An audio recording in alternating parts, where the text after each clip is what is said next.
10, 9, 8, 7, 6, 5, 4, 3, 2, 1.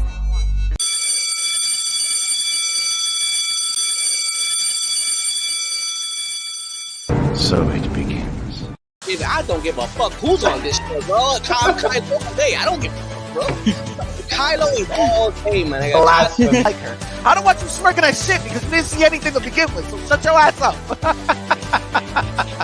It's like, yo, you constantly do that shit. At least we actually watched the fucking episode. I don't give a fuck. Eso fue lo que sentí. Todavía siento odio por Hayward. Espero que en el último episodio de la nada llegue alguien y lo apuñale. Eso no. Como que. ¿Cómo se dice, puñeta? Bad taste en película. I admit it. Yo digo que I love watching bad movies on a Sunday. Oh, I love it. I love it. Está cabrón. That's a way to favorite hobbies.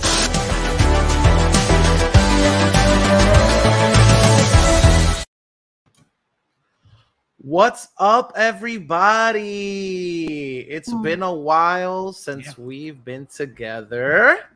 Obviously, everybody's been doing the holiday thing. It's your boy, MIGS. I'm joined today by the remnants of this podcast. Yes. The people that survived the holidays. We got our the people favorite... that Thanos forgave. Yes, exactly. The ones that didn't get snapped. Yeah. I got... all right, anyway, we got Puerto Rico's favorite indie director, Mr. Alejandro Orengo.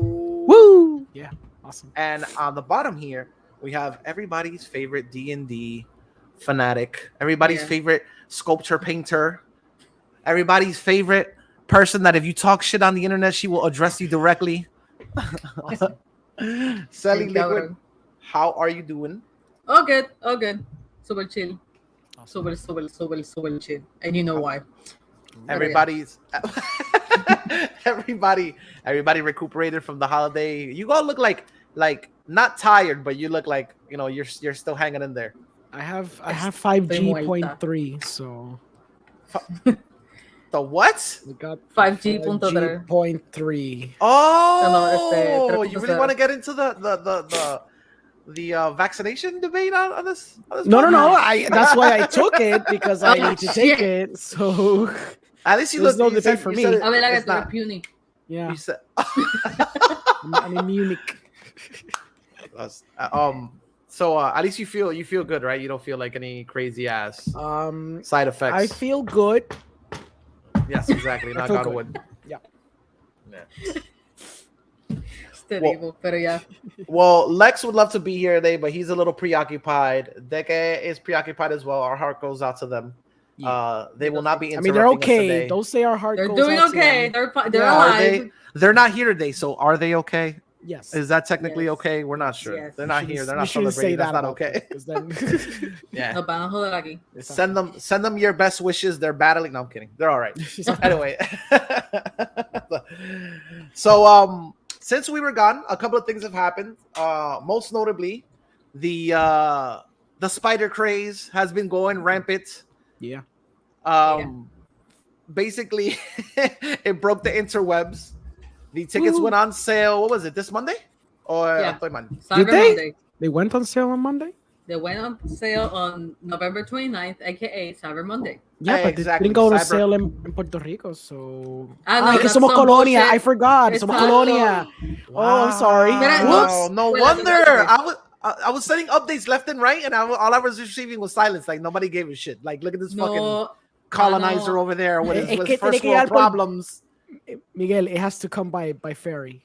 You have to get there by boats. The tickets came in a box. Yes, The that's tickets how they do. In That's a how they crate. do. They came next to the No, it's a fucking wooden crate. Exactly. Físicamente, you have to destroy it to get to the ticket. Exactly. There was somebody on the boat like, hey, there's this crate of governmental ballots, but that's not what we're here for. I think it's next. I think it's tickets. Exactly. I just These think it's Spider-Man tickets. tickets. Yeah, exactly.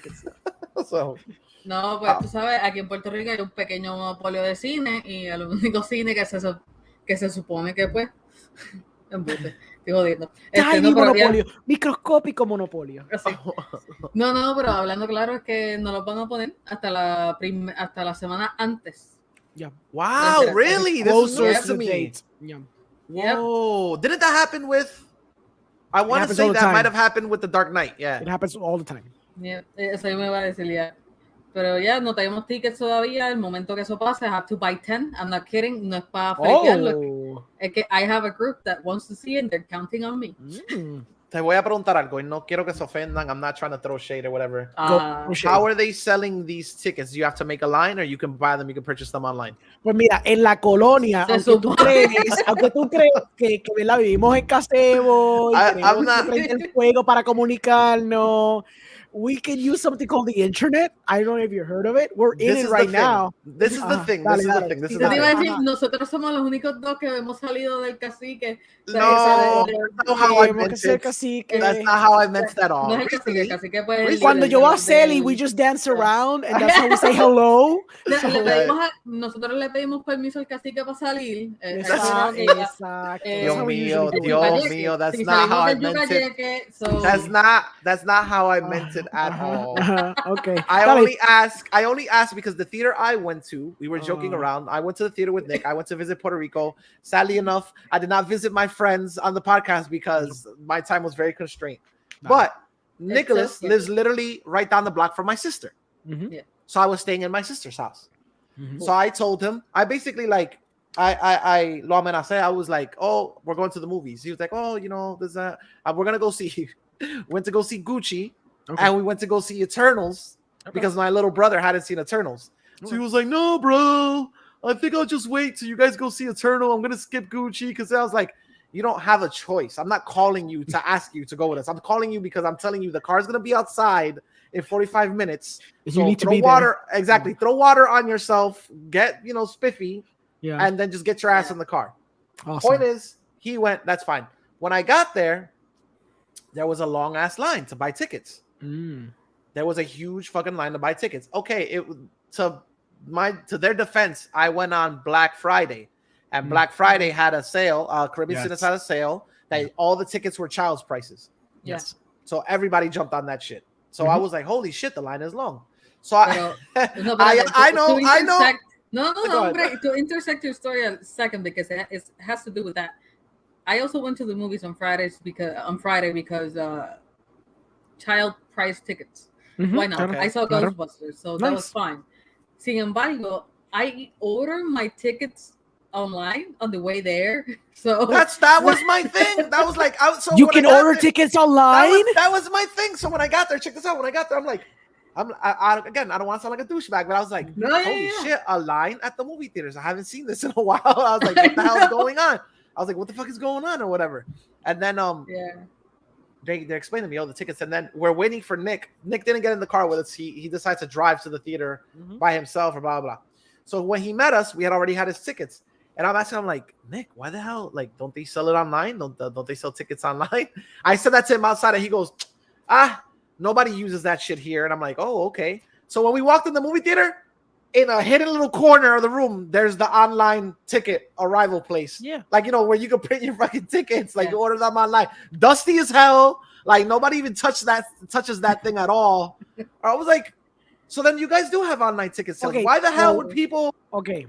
So I think que puede ser dos cosas. Either people, a pesar de todo, don't know, o van a última hora al cine and they just like, I'm just go to the line y pa'l carajo. Yeah. Or, como hay un service fee, you pay a few extra bucks yes. additionally Also for true. doing this Like, online. $1.99. Sí, some shit exacto. like that. Yeah, $2 or $3, algo así, es verdad, bien poquito. No Yeah. es tanto tampoco, it's for the convenience of ordering online.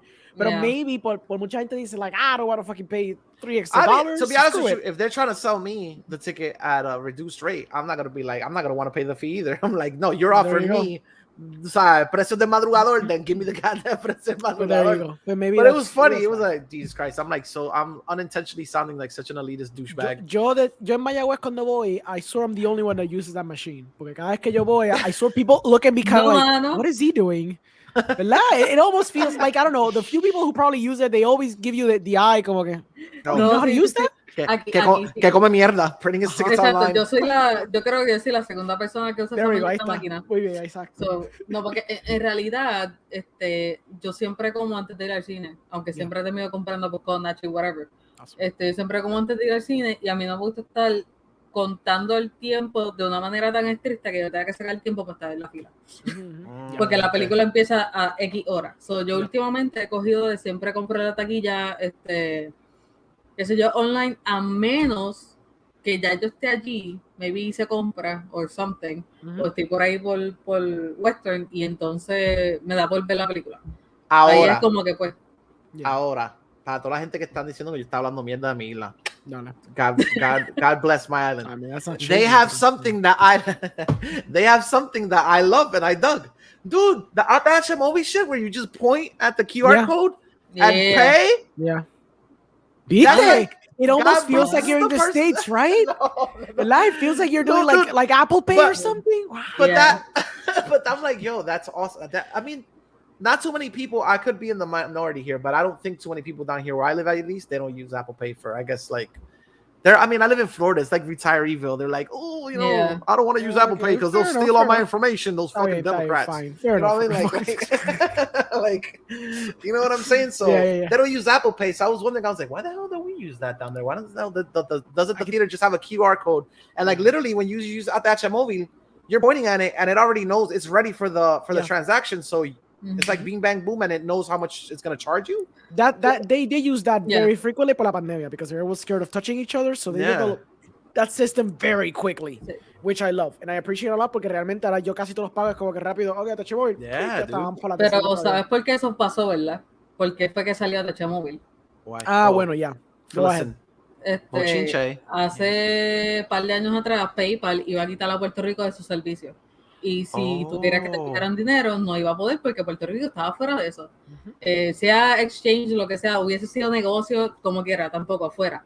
Entonces, sacaron la tecnología, vamos a copiar el PayPal, vamos a hacer una aplicación, pero que sea con las cuentas de banco, you don't even need a card, que funcione con los teléfonos y ciertas entidades de banco. ¿Y ya? You see, mi gente, English and Spanish speaking people that watch the show. Vuelvo y te lo repito.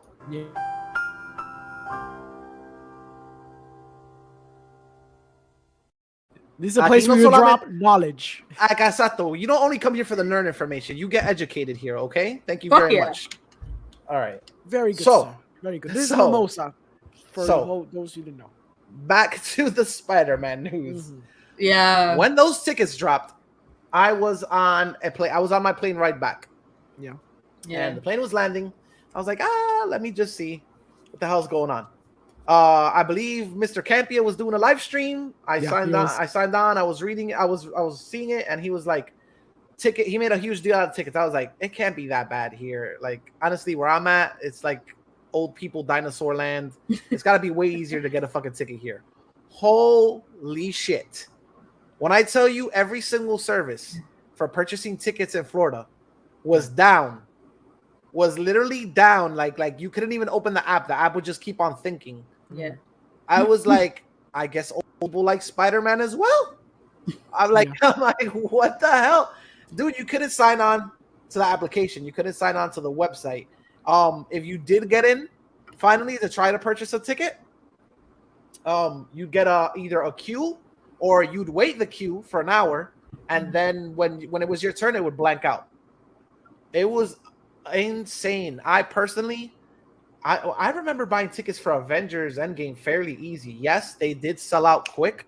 Yeah. But buying the tickets, dude, I don't think there was this much fervor.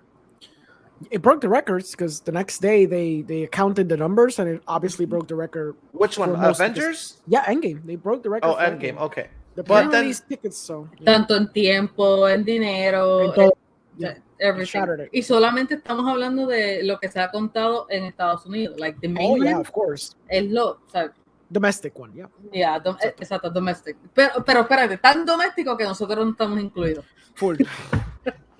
But we're gonna get it a day earlier because we're gonna get it on Thursday, so. Exacto, esa es la que brega. So, no sé, en verdad, I'm happy that it's breaking records and I'm happy that this is happening, porque esto literalmente es, no sé, ese stab tan fuerte a la nostalgia de uno, porque that's all because this movie is selling for. O sea, porque si hubiese sido, no, mira, vamos a traer Sinister Six, pero vamos a traer un completo, o sea, un elenco completamente diferente. Yeah. Yep. Pero lo que motiva a la gente que vamos a ver a Toby, vamos a ver o sea, el Spider-Verse. Que lo que todo el mundo está motivado es ver el Spider-Verse, porque ya eso lleva años con cojones en los fucking cómics. Tengo que decirlo así porque ya hasta yo estoy alta. O sea, que lleva tanto y tanto tiempo que esperar 7 años, porque en 2014 fue que salió la segunda de Amazing Spider-Man, ¿verdad? Yes. 7 años en developing. Y los leaked emails de Amy Pascal y hablaba de los Sinister Six por más antes que eso. Exacto. So she has a boner to the fucking Sinister Six todo este tiempo. She's just been biding her time. Pretty sure she told Kevin Feige, I'm almost certain que parte del segundo contrato para que hiciera la tercera de Spider-Man fue que ella dijo, Kevin, you can do whatever you want, but I want my Sinister Six. And he's like, you're what now? My Sinister Six. That's all I've ever wanted. That's all I ever needed. Ella es algo que a mí me comprende, porque yo también. Let me ask you guys a question before I get into the whole how I Amy, got tú y yo podemos ser pana, Dios mío. how I got my ticket to go see it. Okay, yeah. Do you really think this movie? Because how can I say it? Like, I feel like us as the fans have referred to it as Sinister Six being in the movie. Yes. Like, do you think this is an intro for the Sinister Six, or do you think this is just gonna teeter with the idea, and then they get their ass whooped in this movie, and then like they're gonna get their own movie, and there's like, we failed that time against Spider-Man, but now we're the Sinister Six. I don't know if they're gonna go that route. Yo creo que they're just gonna show it here y seguir para adelante con otra cosa. Yeah. I think what the rumors are gonna get their own movie? Sí, but that was rumors back in 2014. I don't know if that's going to be the plan. It might be. They might do it. They might be designing it in a way que como no son MCU proper villains, quizás they can get away con simplemente be like, well, most of these look like from Sony, so we can just pluck them out and then put them in a proper Sinister Six movie. I guess that could be a thing. Yeah, maybe. It could happen. No estoy diciendo que no, porque qué carajo, tenemos Venom, tenemos Morbius y después eventualmente Kraven the Hunter. ¿Sabes? Exacto. We have villain-centric movies, so I guess. Sí, yo podría asumir a lo más lejano de que maybe veamos un roster diferente en cada película y no solamente tiene que ser centrado en un villano, como han sido ya 4 películas de Spider-Man. Yeah. Porque Spider-Man 1 y 2, Amazing Spider-Man 1, porque la segunda hay 3, plus Homecoming. No, Homecoming no, porque Homecoming tiene Shocker. Exacto. Y tiene a Tinkerer. So, 2 o 3 películas que tienen, pues, solamente un solo villano y es como que, I want more. Porque es igual como Batman, que tiene un cojonal de villanos, todo el mundo se enamora de sus villanos, so... Yeah, he has a wide gamut to pick from. So, your tickets. Well, how do you get them? All right, we'll jump back to the Spider-Man talk after I talk about how I got my ticket. Okay. Yeah. I go to an illustrious bougie theater called the iPick. Oh, yes, plug for them. Sponsor me. They have a program where you either buy regular tickets or you're a member with them, which most likely like.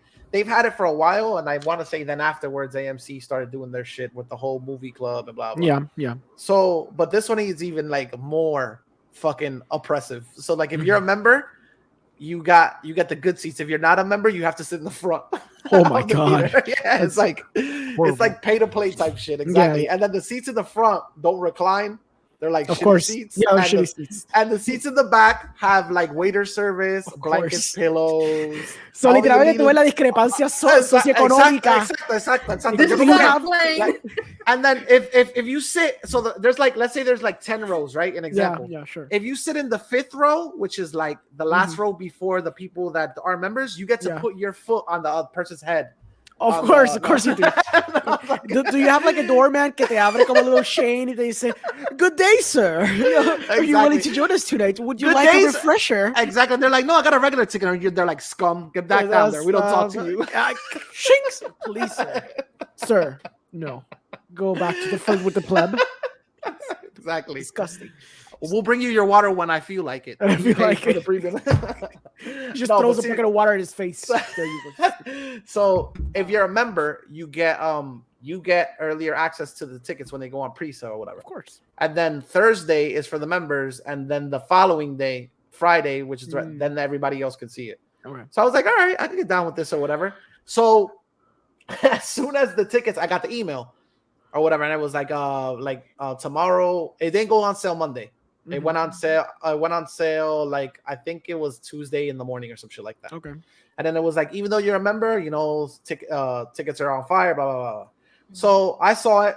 I got my ticket. I'm super easy to get a ticket for because I'm currently single and I don't take my dates to the movie theater. My theater is the escape. I don't like going to the theater with other people. I don't even go with family members. Sorry to whoever's watching. Yeah. But so I saw and I got a ticket quick or whatever. But it was already being explotado, like full of people. Like even the member seats were going by super duper quick. Normally they have what does shock me though is like for big movies like for James Bond, like they normally have like a like VIP package. That's way out of my league. I don't really mess with that. But like for James Bond, you can have like a bottle of I don't know what the hell liquor brought to the table. Like, holy shit! And for Spider-Man, they didn't have it. I was like.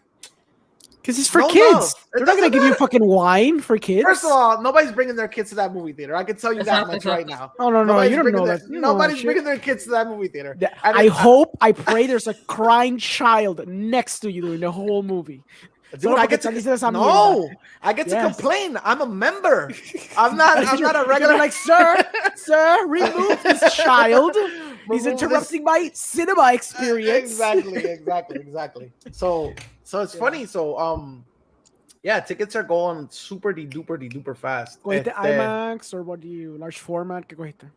Just large format. I didn't take the IMAX. There is a movie theater called Auto Nation near me, and it's like inside a museum theater. That's kind of inside a museum, and then but I didn't even dare like check the tickets there because I was like that shit is gonna be like completely sold out. I could probably get a ticket there because again it's just me, but I was like I'm not even gonna try it. I'll just go with the easy bet, and if I want to watch it again, then we'll go watch it somewhere else or whatever. Sure.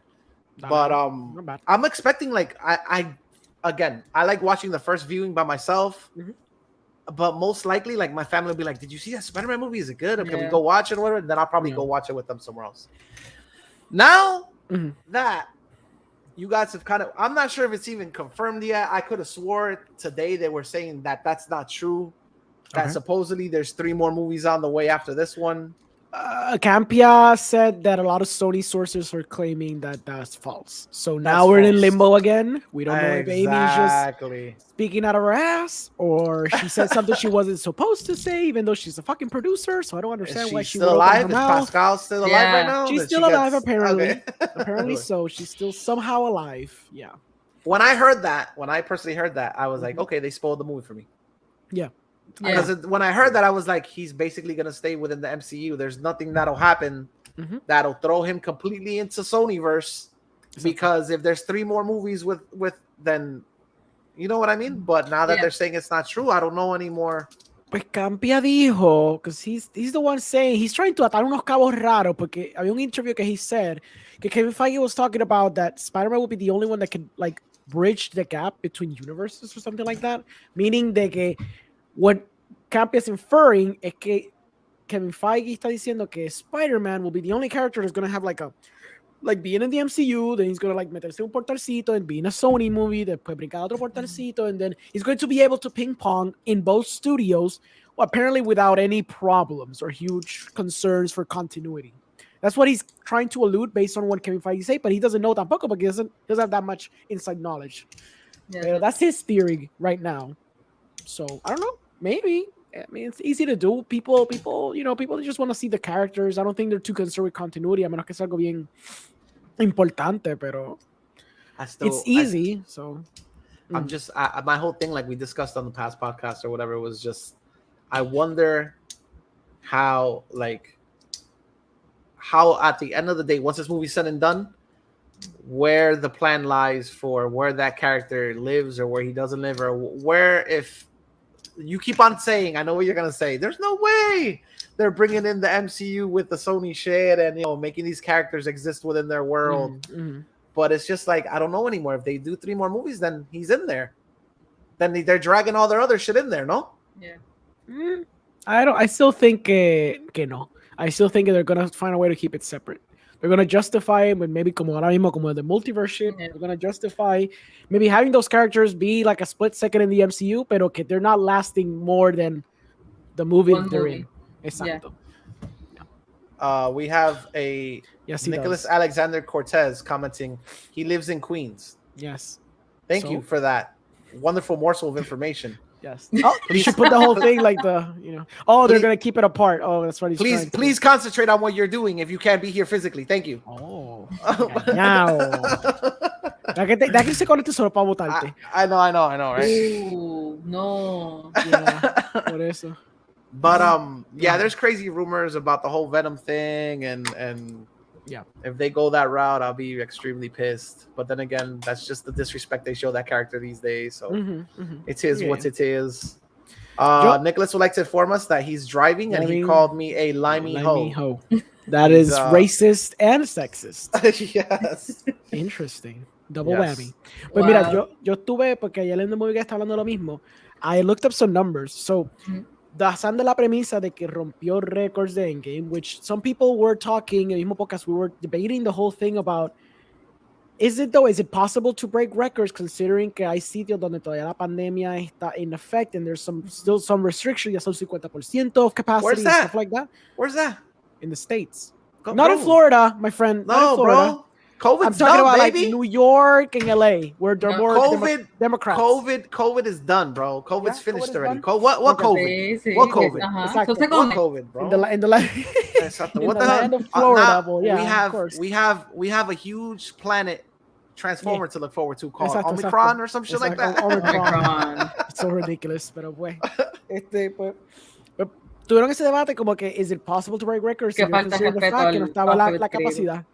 Lo de la ¿Cómo es? capacidad. And then I'm like, ¿Qué dijiste, No, Celi? no, dijo, fucking robots and shit. You said something about what he said and whatever. El punto es que están jodiendo tanto con el Omicron, yo que falta de respeto al alfabeto griego. literal. Literal. My bad, Alejandro. Proceed. No, tranquilo. Dale. Pues, basically, ese fue como el debate. Y yo dije, pues, yeah, maybe that could be true, pero maybe they're offsetting it because they have more showings que normalmente pasó con Endgame. No, tú me puedes dejar saber si tuviste más más salas de Spider-Man que, por ejemplo, pasó con Endgame.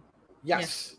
There Well, you go. right now, the bougie theater only has like maybe, I want to say maybe like 7 salas, Okay. and like 6 out of them are showing Spider-Man. But there you fucking go. And Solo not que only digo, that, they normally show you like from, I want to say maybe from like in a weekday, it's like from 12 until 8.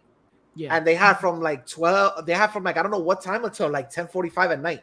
there you go. So it's like Eso es lo each que te sala quiero is gonna be like bang, bang, bang, bang, bang, bang, bang, like one Exacto. after another, just Spidey. Eso es lo que estoy diciendo. So, posiblemente they offset it with that. So, entonces, okay, partiendo de la premisa que están diciendo que supuestamente, because it could always be bullshit, but we don't know. Let's assume it's true. So, if you're saying que esto rompió más ticket sales que Endgame, so, yo voy a pasar los números. Endgame, en el primer día domestically, hizo 157 millones. We could probably assume que no todo eso fue pre-sales, but probably like 70-80% of that was pre-sales, porque si ya está vendida las taquillas, you might run into the movie theater and try to buy it that same day, but you probably will not get it, porque ya está sold out. No. So, podemos ya asumir que fácilmente esto va a romper 100 millones. That's not even a question at this point. Ahora, the debate will be if it's actually going to break the Endgame record and if it's going to actually get to 200 million in the pandemic on day one. Now, Endgame en el weekend entero fue 358 millones, una cosa así. Sí.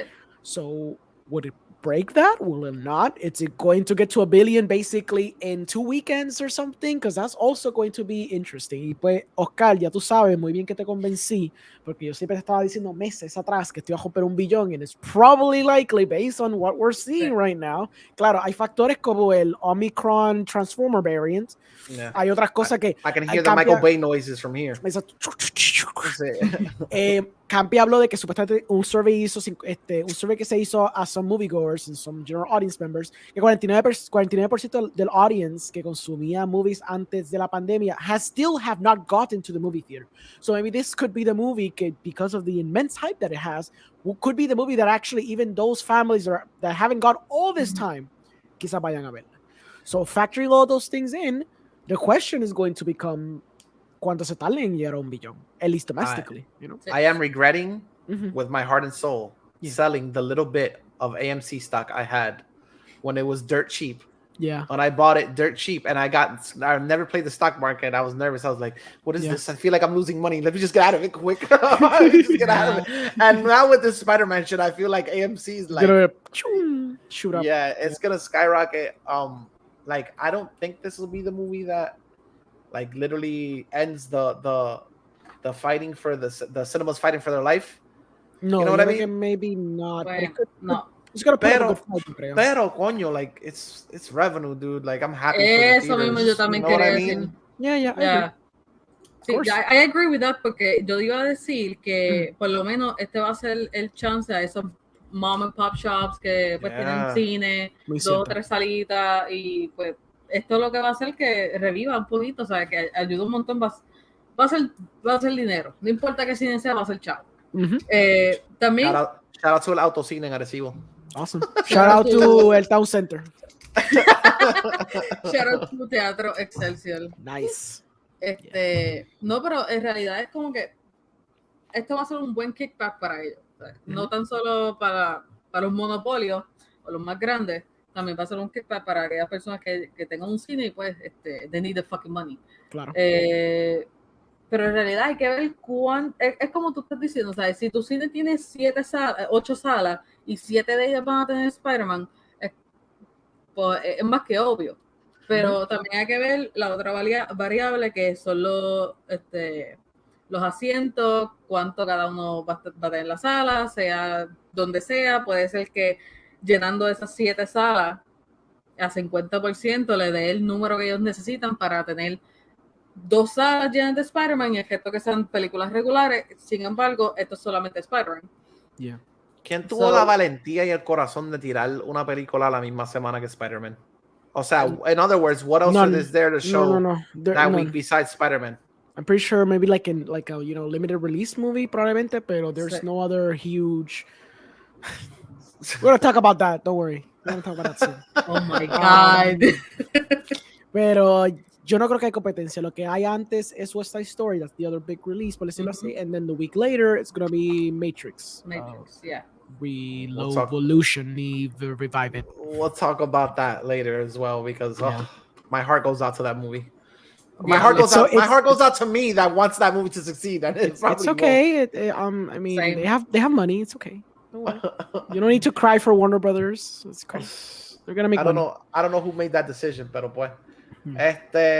So another thing, it was saying that it broke records, but was it the 24-hour record or was it the? It sold more pre-sale tickets than Endgame. Eso es lo que yo leí. And I think in the shorter amount of time than Endgame. Si no me equivoco. Wow. Maybe CELY can confirm that second part, but I know the first part is true. Que los tickets de Spider-Man No Way Home outsold Endgame y yo creo que lo hizo faster que Endgame. Yeah, I can look it up.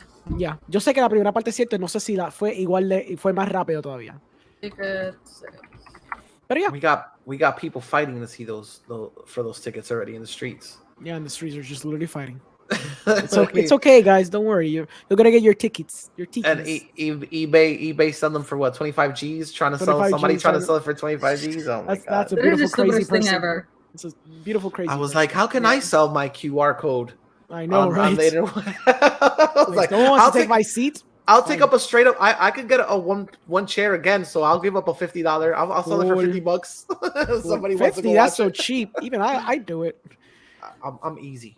I can see that because if I buy your ticket for $50 and then I just buy a plane ticket and I stay at your house, it's infinitely cheaper than 25G. So there you go. There you go. I'll give you a nice view. I have a patio. You can sleep right there. Look at that. Money bags. Central air. Patio. Todo el aire. De afuera te puede dar. Central air. See? Oh, that's beautiful. Oh, that Florida air. Is it going to snow too? Not in this part. Anyway. While CELY looks for the numbers, did you guys?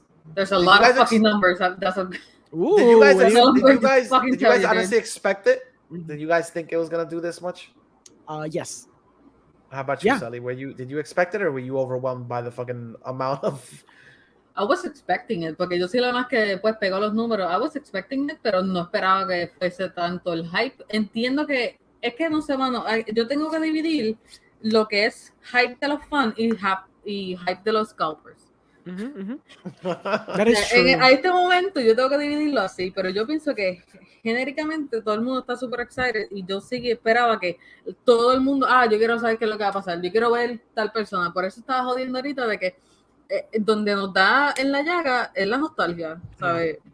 Por eso esta película está vendiendo tanto, es la fucking nostalgia, es la gente queriendo ver a Toby y a Andrew, lo vean o no, esté confirmado o no, they don't care, simplemente, con Doctor Octopus estoy feliz, con Green Goblin I'm happy, por lo menos vemos a un mejor Jamie Foxx como Electro, son todas estas cosas que son posibles y que ya hicieron, que ya nos enseñaron, que yo creo que ese es el hype y por eso yo en realidad creo que puede break right now cualquier récord. Cuando saque esa película, sí va, yo pienso que va a ser los mismos chavos que Henry. Okay. Going into this movie, do you think there's anything they could show you that you'll be like, holy fucking shit, like super surprised, especially people like us that like we're like literally up the internet's ass constantly, like, reading about stuff or getting bombarded with shit. And me personally, I love to spoil shit for you guys. So it is possible that there might be one thing that we all collectively don't know, and it could be easy to integrate porque estas películas pueden estar hasta the last second still working on it. Y si algo que pondrían para sorprendernos based on the fact que ya sabe todo el mundo lo que va a salir, they might just to fuck with you add an extra stupid scene, even though it's like a post-credit stinger, solamente to fuck with you y que sea CGI based, so bien fácil de filmar o fácil de hacer, and then leave that little morsel for you to be like extra hyped. No sé qué podría hacer, pero both Spider-Man movies have like really hardcore cliffhangers. Yes. Yeah. I mean, I wouldn't say cliffhangers. Like the first one was when Aunt May finds out basically just like that. Like it's not even a big part of the movie. She finds out he's Spider-Man. You're like, what the hell? Like what? Is that really the way they're gonna end this? And then the second one, obviously, we know what happens. That he's like, mira, ahí está. Nico se la tiró. Could be one of those. Yeah. Por eso te digo, tiene que ser. I think there's still one surprise that none of us know. I think there's one more surprise that literally no one knows. Y either lo van a filmar a última hora, porque, por ejemplo, we know that the Rise of Skywalker estuvo filmándose y editándose hasta literalmente el último segundo. Eternals, I believe que Chloe Zhao paró de editar like a week before it was supposed to premiere. So, like the world premiere, digo. So she was literally tinkering with that stupid movie hasta última hora. So there are instances that they are just working on it until the last second because they can afford to. They have the money to do that. So es posible que quizás, because Sony is very aware de todo esto, quizás they'd be like, okay, they probably figured out all our hat tricks. We need to somehow put something there they literally don't know, y que quizás una sorpresa, quizás algo medio mierda, but we need to put something that literally no one knows, porque si no, puñeta. Maybe a lo último salga a ver. No lo diga because then. So it's just like cliffhanger. Tú estás pidiendo un cliffhanger, ¿verdad? Tú estás pidiendo un cliffhanger. Puede ser que de momento knock on the door. Hi. Yeah, I feel like it might be one of those. Yo sigo diciendo que the Venom will be the surprise porque it would justify the whole merger thing. It would justify the whole build up del otro post-credit sticker. Hay que ver lo que knock pasa. Knock on the door, and it's what's his face, Eddie Brock. Hi, I'm kind of lost, and this guy says you taste yummy. So can you help me get back home? Like that. What do you mean? I have no way home. Cue credits. Boom. Yeah. No sé. Give this man all the money. Puede ser cualquiera, de verdad. Puede ser cualquiera. Y como quiera nos los vamos a comer y nos vamos a sorprender porque estamos tan enfocados en ver más de un Spider-Man que no sabemos quién carajo va a entrar por esa puerta imaginaria en estos momentos. ¿Quién va a estar, en verdad? Yo siempre dije, cada que viene, no sé, viene Gwen Stacy, just because. O sea, ya te están dañando ya te están jodiendo los feels con The Fall of MJ. Y es como que no sé, I would love them to like. My perfect ending to this would be like they end the movie on a cliffhanger or like not a trailer but a link to the next Into the Spider-Verse movie. Sí. Eso estaría cabrón, de verdad. You could lead it into the Spider-Verse movie like if even you don't even have to have Miles Morales appear from his freaking cartoon universe. Like have for like a split second like their universe do the whole glitch thing. and then come back, you're like, oh my god, they're saying like it's canon. I would love that. Por esa película, todo esto está pasando. I know, right? I feel like, do you think they get like enough respect? Because that movie blew me away, but I feel like you said, like, gracias a película is that. Gracias to the response that they got from that movie is that why we're getting this one today. Es que they did it so well. Like, I can admitirlo, they did it so well. Te pusieron los villanos ahí mismo. O sea, oh my God, Olivia, was it? I forgot her name. La que hace el dog Olivia Octavius. Yeah. Olivia, ¿verdad? Okay, cool. Catherine Hahn. Exacto. Me cayó parte esa mujer. De verdad. She's amazing. Anyway, to my train of thought, no sé. Me hiciste pensar en Catherine Hahn, no, ya, me jodí, me perdí. Tom Hardy getting a job at the Bugle. He'd have to first get an apartment in this new universe he lives in. Eso sería cool, though. Pero eso sería cool. Pero no sé, mano, es que they can do so many things. Y lo que iba. They hit the character so well. Y te están diciendo, pues mira, ya aquí hay par de cabrones que vinieron de otros universos. Help me out. Como que no eres el único. Let's solve this thing. Entonces te dan un pequeño Sinister Six ahí también, que era como que, oh, damn, this is good. So this might work out live action. So let's do it. Yeah. I hope that is the one thing that Sony has done that I pray to Jesus Christ that Disney never meddles in that affair. Oh, yeah.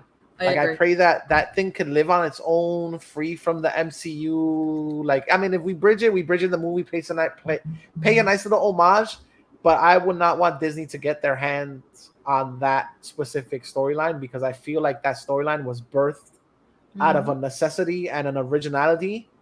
Yeah. Like, that was somebody's, like, you know, baby. Let them fucking have their live action Peter Parker. Let us just roam free and you know, write this love letter to the comics. You know what I mean? I fucking love that movie so much. Yeah, I agree. Like, podemos decir que cuando salieron los trailers, I could not believe it. Y en un punto dado yo dije, I'm not gonna watch it. Because really?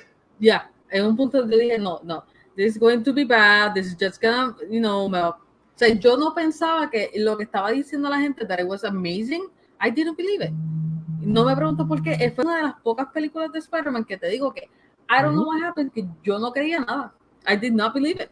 Y dije, no, esta película no puede ser buena. No puede ser. Saw the trailer and I was hyped that I saw the trailer. Me acuerdo viendo the trailer and I was intrigued by the visual choices they made. Yeah. Or whatever, like the way the animation looked. But then as we got closer, like I started hearing stuff like, oh, there's a song by Anuel. And when I was just like, I want to hang myself. Yeah. I was like, no offense, but I was just like, I don't know. No, gracias a Dios que la canción no salió tanto, pero literalmente como 5 segundos. Me gusta más que mira, que se joda. No me importa si me dicen, no apoyas lo de aquí para el carajo. Yo prefiero 1000 veces Post Malone que Anuel, por favor. Yes. Yeah. The Sunflower song. Oh, yeah.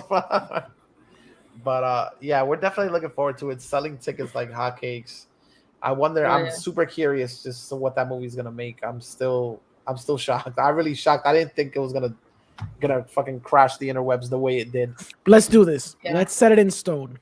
¿Cuándo tú crees que va a ser el primer fin de semana? Primer fin de semana. Yes. Domestically, let's make it easier para que no te complique. Domestically. Sí. Porque international puede ser un toss-up bien cabrón. So. Yeah. First weekend, 300 million. Okay. CELY, ¿cuánto tú dices? I always go by ranges. Dale. 325, 360. I'm gonna go with CELY on this too. I think coño, you know what? Va a ser un poquito más alto que CELY. I'm gonna sound like a fucking idiot here. Y usted me va a coger clipear esto después and just put it on like an intro or some bullshit. I'm gonna say. You're setting yourself up for it. If you I know. Vamos a tirarnos un 330 a 375.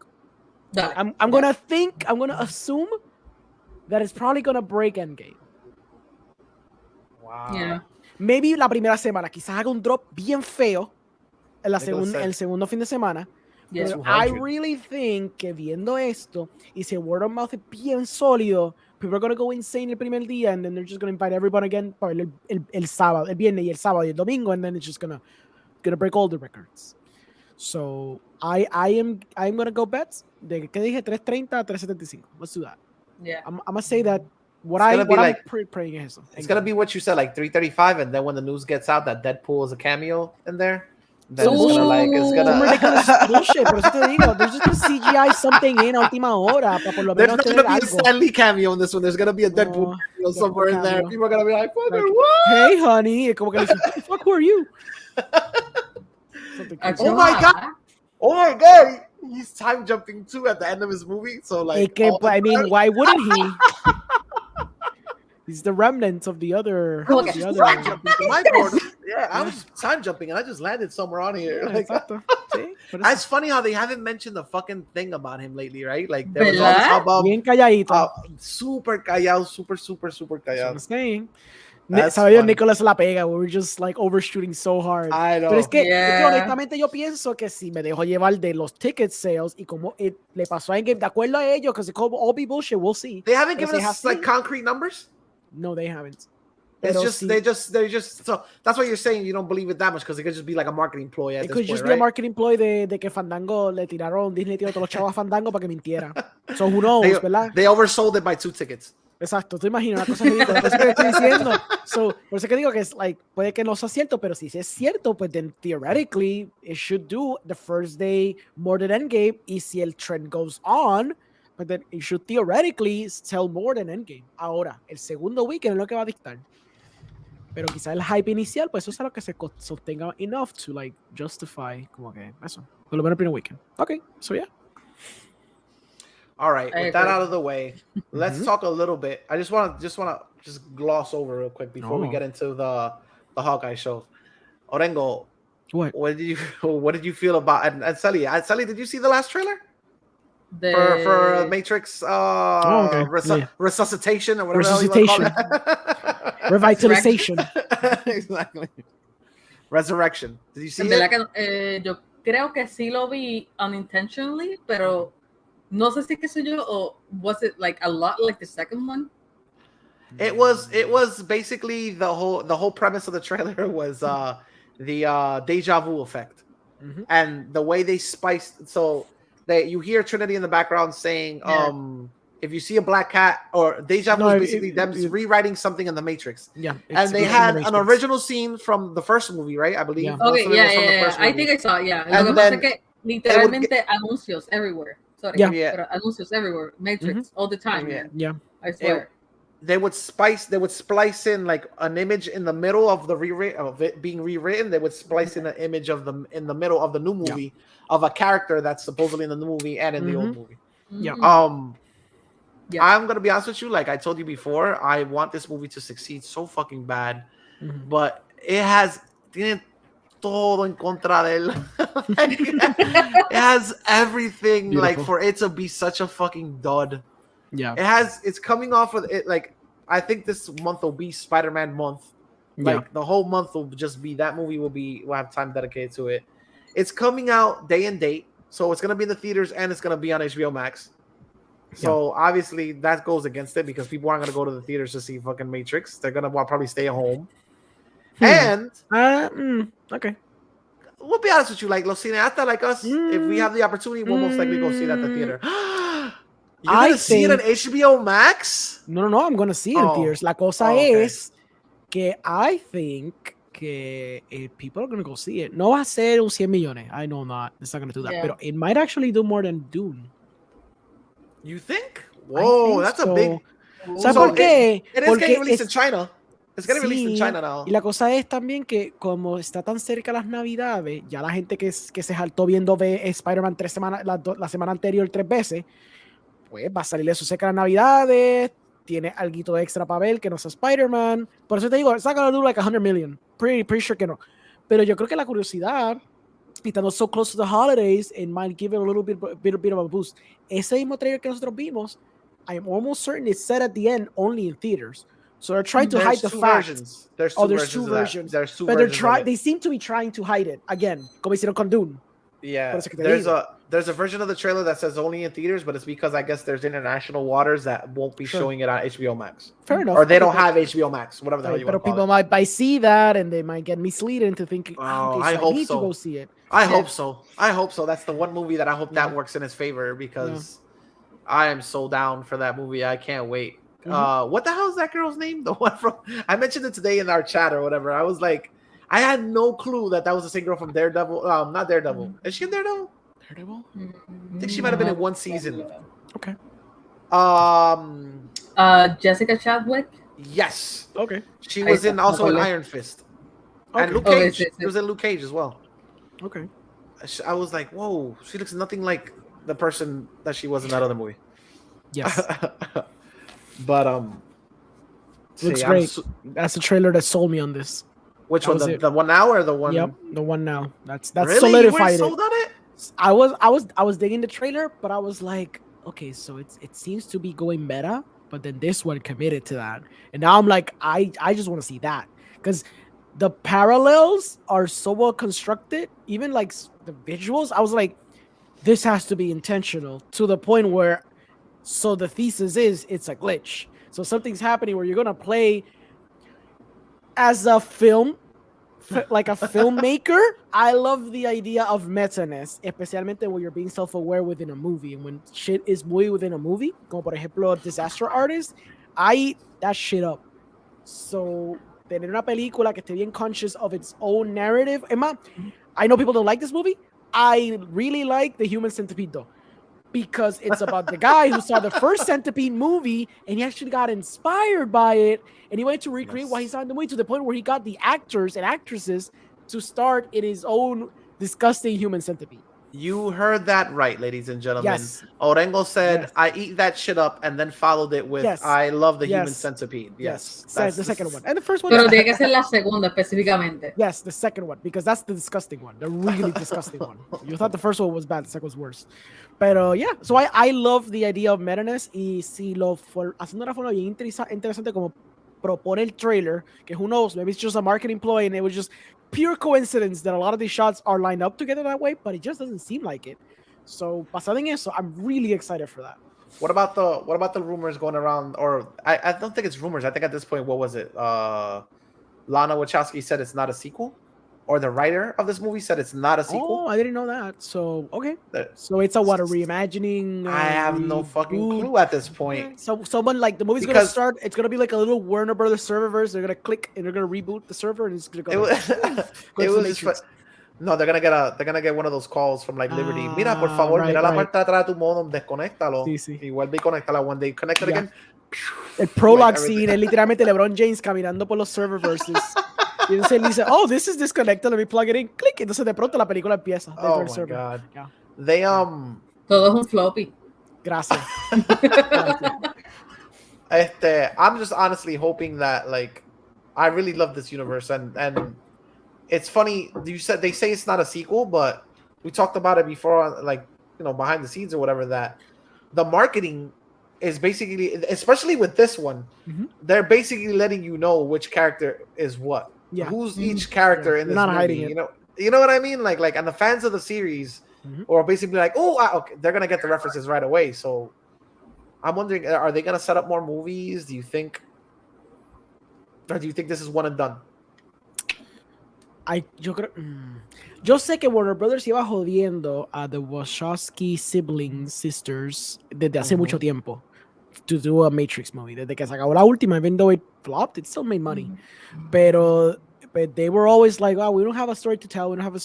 So I don't know if it was they have a story to tell now or the amount of money thrown in their backyard was so immense that they had to do it at this point. No sé cuál de las dos realmente pasó.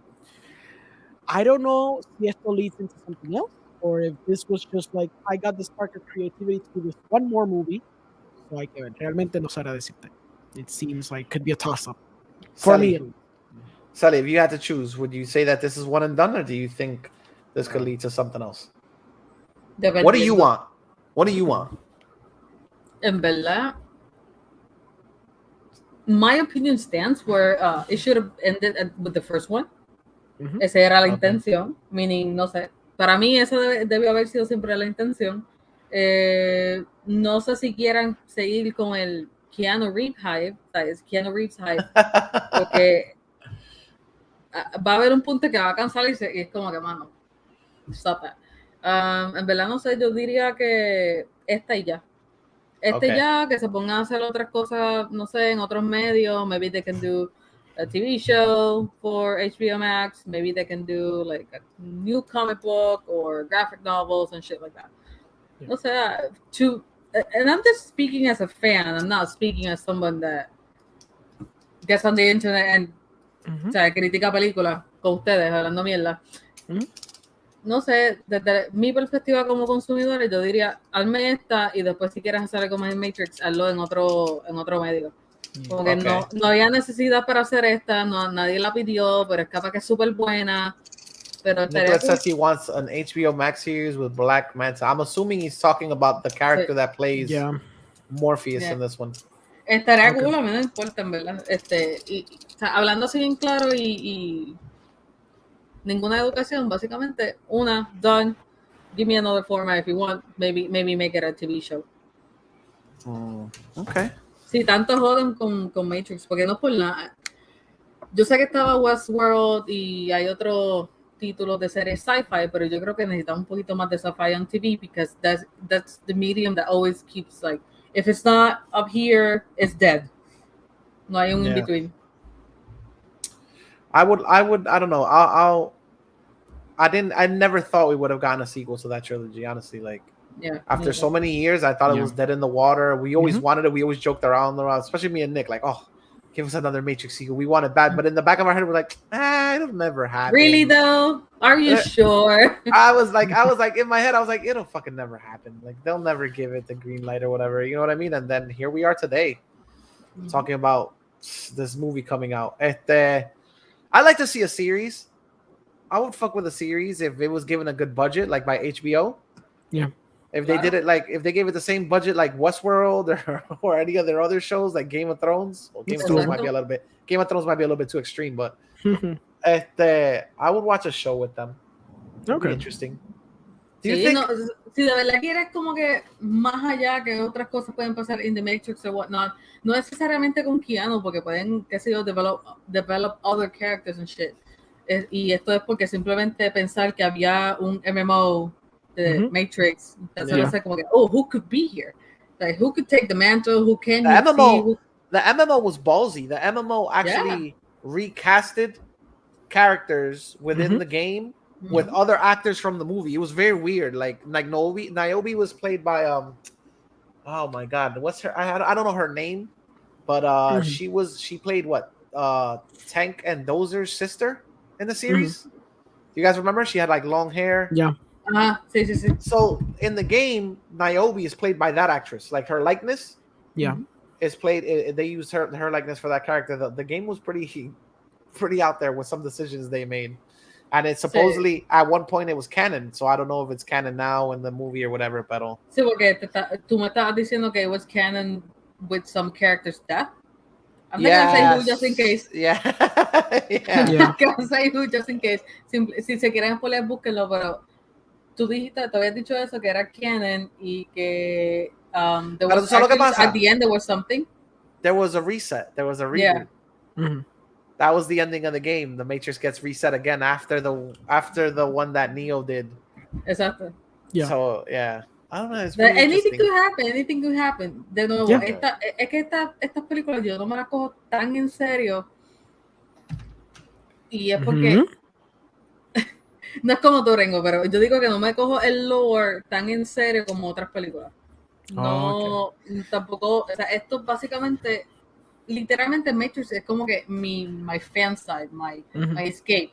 Like, I don't like to criticize it, I don't like to talk about it that much, porque es como que algo que, you know what, it's pretty cool, it's decent, it's some of the things that shape who I am as a nerd and things like that, simplemente joder. Y no sé. So CELY is saying que she's shitting on Miguel's favorite franchise. Yeah, that's what I heard. I'm not. Yeah, she said, I'm not shitting on your franchise. I'm shitting on you guys for taking this shit seriously. Yeah. I heard that too. She says there's realmente other no me la more, cojo en serio. there's other more important pieces of medium that you guys should be You attending. should just be than attending this to. shit, And okay? this shit. This is fine. This is very cute. You know, the green Exactly. screens and the Exactly. you know, screensavers. You know, the little Yeah, lines little drop. trickling Yeah, codes. Exactly. yeah, that's cool. That's cool and all. But Exactly. you know, there's better But stuff. what- you know she's like, I'm just here for the fucking spider, right? Exactly. So Give me the spiders. Multiply by 3. Give you 5 more. Fuck yeah. Es que Matrix es como que my place of peace, no sé. Exacto. Yeah, yeah. No, I get it. It's escape. It's a little escape. I Yeah, hope it does well, but we'll see what happens. Porque es que lo más cabrón es que your place of peace lo pueden joder de cierta manera con esta película nueva. No matter what, you know. People hate Para people. mí es eso, para mí es eso. Yo creo que como lo han jodido tanto antes y ahora que lo vuelvan a joder es como que damn. I'll be honest with you. I revisited. Hace poco, I watched the whole trilogy again, and yeah, I will agree. Like as years went on, some of those movies were a little harsher to watch. Whatever, like some of them were a little harder. I don't have a problem with Reloaded that much, as other people hate it. But even Revolutions was like a little iffy in some parts. I'm like, what the fuck? Wait a second, I don't remember it being like this. I think I was just so wild as a younger person that I'm like, oh. But we'll see how it does. It chose a really bad release month. Whoever made that choice deserves to have their feet smashed or something, because that was I don't know how that movie will do. I really don't know. Pero bueno, vamos a ver. Before we get into the second topic, did you guys watch anything? You said you watched Ghostbusters. So, Yep. CELY, you watched Ghostbusters. We'll give you the forum. How did it make you feel? What did it evoke from you? I fucking cried. Nice. You cried? Nice. No, What made you legit, cry? I At cried. this point, you can spoil anything, because if motherfuckers haven't watched this movie by now, you're like, oh, come on, Orengo. Hey, wait a second. Time out. You've had the movie spoiled for you already. I spoiled it for you on another podcast in the comments. I know. So, What I was gonna say, que te callara la boca. I was gonna say that. I mean, you can. ayer me dijeron aburrido. No fui yo. Yo no dije que es aburrido. I yo didn't sé, do that shit. So- Yo sé, pero ayer me I dijeron wasn't there. aburrido. I don't take it personal. Everybody has an opinion. Okay. Cosa yo no dije eso. No, okay. I don't cry en todas las películas. In real life, my wife a cada rato me dice that I have a emotional range of That a you're dead teaspoon. inside. Yes. Yeah. Yeah. Okay. Ella misma me lo dice, pero in certain topics and certain moods, I do cry. En este caso, pues obviamente I cried the moment where they had Egon Spengler, Yes. his spirit, Yes. that whole part. Yeah, I was bawling. The Dragon Ball Z, the Kamehameha scene. Yeah, It's what it's referred to as now. yeah. Like desde un principio, porque oddly enough, Spengler is my fucking favorite character, and he fucking died in real life. And I was like, oh shit. But what am I gonna do now? Am I gonna keep watching them, or am I gonna hate this now, or what? Yeah. And then, no sé, I really enjoyed the movie. It was pretty slow. I like the new characters. I like that it has a connection to Spengler, and I like that they made this story about him and about him. Yeah. I like the sacrifice element that he basically sacrificed his life so everybody else could live. When they were all calling him a crazy kook. No, they called him Yeah. the dirt guy. Well, everybody in the village, the town calls him the dirt guy. Was it the dirt Yeah, guy? the dirt farm guy. The dirt farm guy. Yeah. Like a mí me encanta como que ese sacrifice element that I'm gonna sacrifice my life, myself, everything I have, so everybody else can live in peace. It's called the Messiah complex. Yeah. Exacto. No, pero hablando en serio, como que me gustó que cogieran al más inteligente y al que probablemente iba a estar más loco, que no le creyeran. Es un cliché, it always happens, y que pues él sea la única persona que estuvo consciente y que estuvo dispuesto para hacer todo eso. Again, it was pretty slow. Me gustó mucho el character de la mamá. She was super loose. Like, she did not look like a mom at all. She looked like she picked up those kids at the curb and whatnot. Me gustó que cada uno tuviese, o sea, cada niño, o sea, cada de los personajes, like the kids, I don't know why I say niño. They're not niños. I like that the kids they each have their own hobby and their own thing. I fucking love cars and I do fuck with science, pero. Did you feel that they kind of started like how can I say llenándole los espacios vacíos al equipo? Pretty much. Like yo sentí que podcast, right? That was his name. Yeah. Podcast llenó el espacio como de Venkman.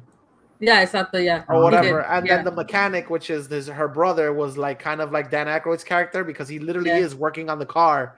Yeah. In the first movie, so I was like, oh, they're kind of like filling in these little archetypes. Yeah. Or whatever. It was pretty cool. Like I like that a lot. And the little Asian kid, I forget his name. the little Asian kid's character, his comedy is similar. To me, his comedy was similar to Jesus Christ, what's his name? Murray. Like it's kind of like dry. Venkman.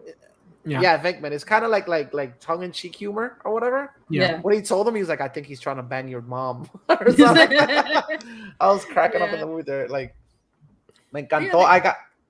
Were you nervous when you thought when the last scene when it was building up to that? Were you nervous like, oh, they're gonna do that? This is gonna be cringy. But then when they executed it, you felt like, damn, it worked. Yeah, it fucking worked. Es que sí, y puede ser cheesy, cliché, cringy. I don't think it came off like that though. I don't think it came off cheesy or cliché. No, okay, pero para personas que dicen solamente vean películas A24.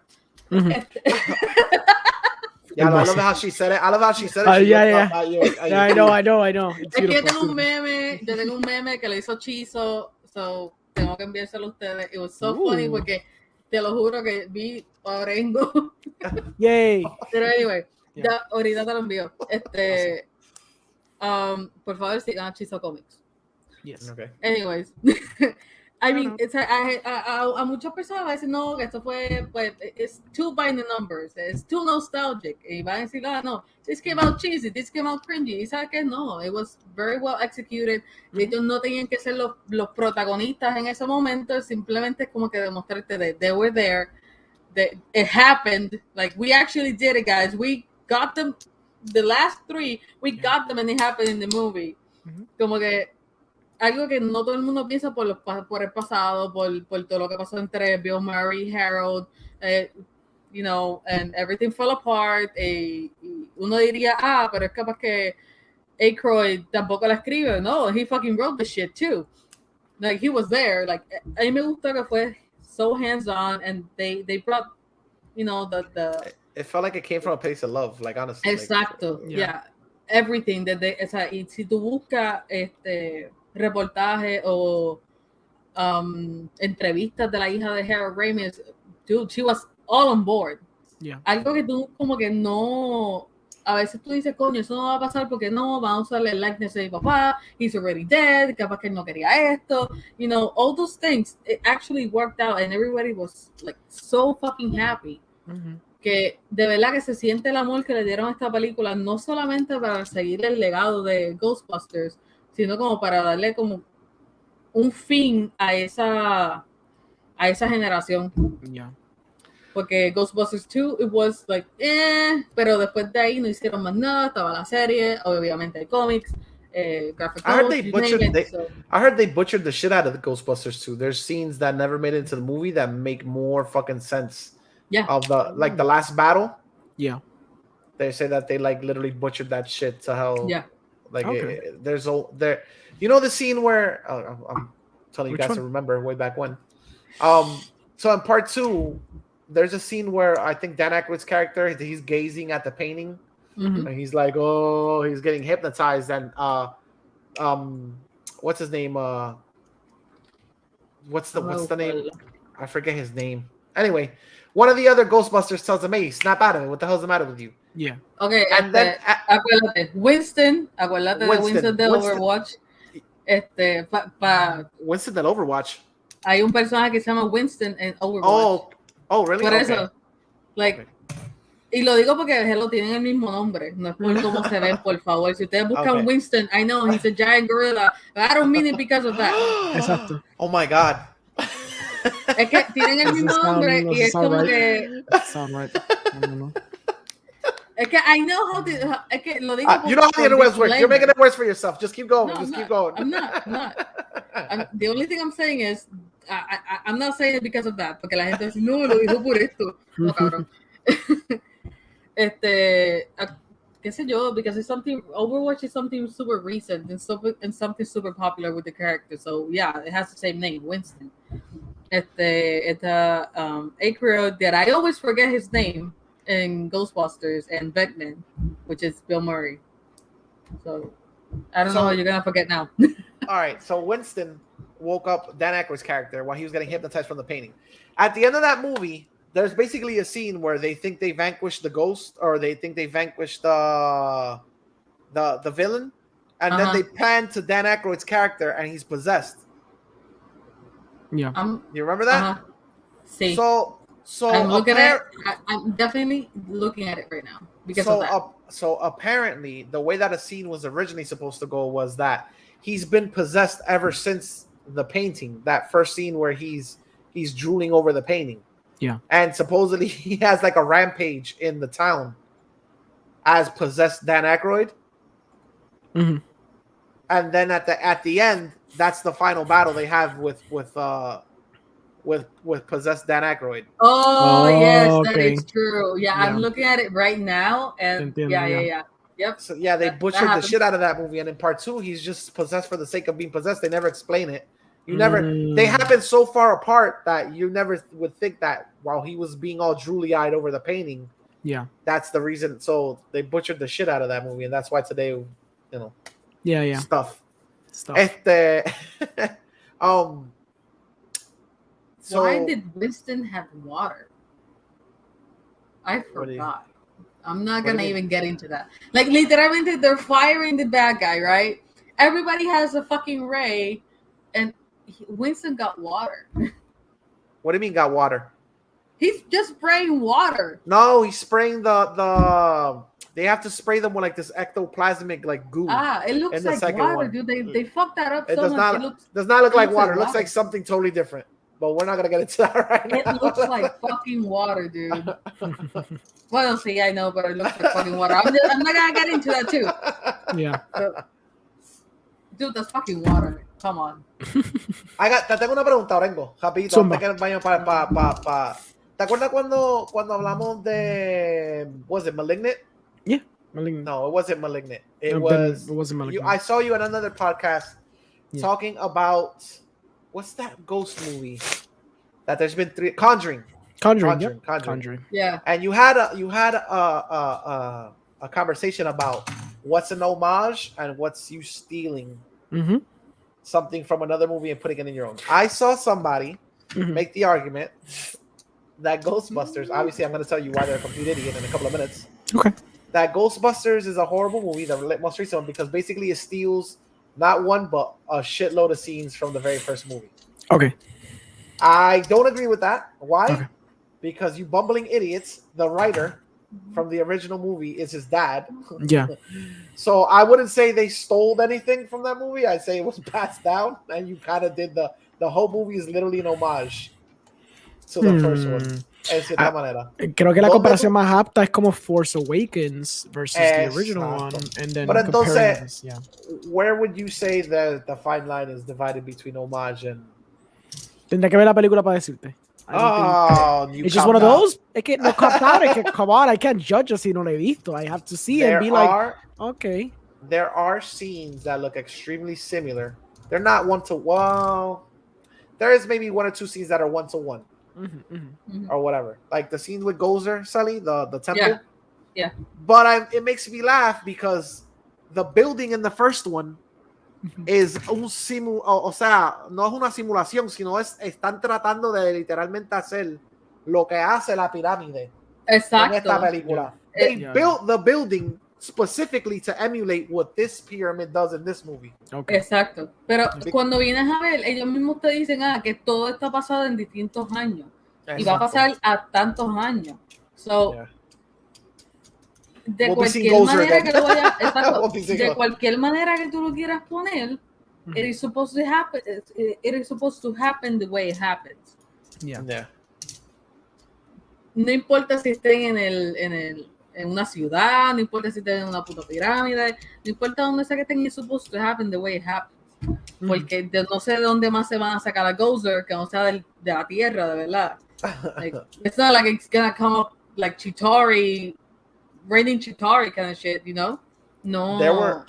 There were actors involved in that movie that I felt like they literally called the director and was like, please let me be a part of this. Oh, bien cabrón. The person that plays Gozer is ¿cómo se llama ella? Se me olvidó el nombre de ella. Horrible with names. Yeah. Horrible with fucking names. Horrible. No worries. Yeah. She's in Tron 2. She's in Tron 2 or in Tron 2? No, she's in Tron Part 2. Yeah, okay. No, you know what I'm talking about, right? Yeah, I don't know who the person is, but you know. What do you mean you don't know who she is? I don't remember her name. Look at the I've seen. All right. Olivia Wilde? Yes, Olivia Wilde was in that movie as Gozer. Great director, by the way. Oh, now you know her name because she's a director. Yes, she elevated herself. Fuck the actors. She's a great actress. But I'm telling you, she's a better director. Rápido. No, espérate, a ver si lo encuentro ahora. Mira aquí, qué bello. Es que estoy mirando Paul Rudd. Fíjate, Paul Rudd no se sintió fuera de sitio. Like, I really liked his character, and he was always like, he's just comedic relief, junto con podcast. Y de verdad que no sé, me gustó que estuviese ahí. It felt odd at the beginning, pero, you know.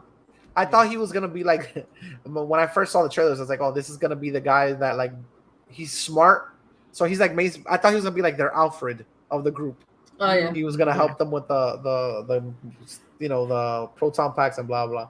And then we have Commissioner Gordon over here. Oh yeah. He's AKA Shocker. Shocker? Not Shocker. ¿Me estás hablando de policía, mano? No. I'm talking about the guy that plays el arquitecto del building. Del building. He gets exactly. He gets torn in half. Yeah. In the Oh movie. yeah, that motherfucker, yes. Yeah. I forget his name. Es que aquí literalmente estoy mirando el cast y aquí no lo veo. That's because he's in the movie for like 5 seconds. Yeah, exacto. So, Anyway, point is did you know there are like cameos in this movie from people that, like I told you, I felt like they called the director, was like, I want to be a part of this movie. Josh Gad. Mala mía, I knew I was gonna confuse her. No era Olivia Wilde, era Emma Portner. No, Olivia Wilde. Gozer. No, Olivia Wilde. You got it right the first time. Aquí sale Gozer como Emma Portner. Because Emma Portner is the first one, no? Emma Portner was the original. Yeah, Emma Portner was the original Gozer in the original movie. Olivia Wilde's the one in this one. Okay. They did a pretty good job of making them look basically identical to each other. No, en cabrón. But anyway, J.K. Simmons. There you go. J.K. Simmons is in this movie. He's like their friend. And Josh Gad plays a ghost in this movie. Beautiful. Like a Slimer looking thing. It's not... I don't think it was Slimer, but... Emma Portner is 27 years old. No way Emma Portner is 27 years old. She was in the original. Emma Portner. Olivia Wilde is Gozer, but Emma Portner is the new Gozer. No, something's wrong there. Pues, no sé, peleale a IMDb, no a mí. Exacto. Maybe, I don't know. We gotta double check. Double check this shit, porque en verdad. But she was Olivia Wilde was definitely. I'll tell you why. I'm gonna be a huge douchebag right now. Olivia Wilde has a pronounced forehead. Yeah. A very huge forehead. And I joke around because every movie I see her in, they try to cover it up.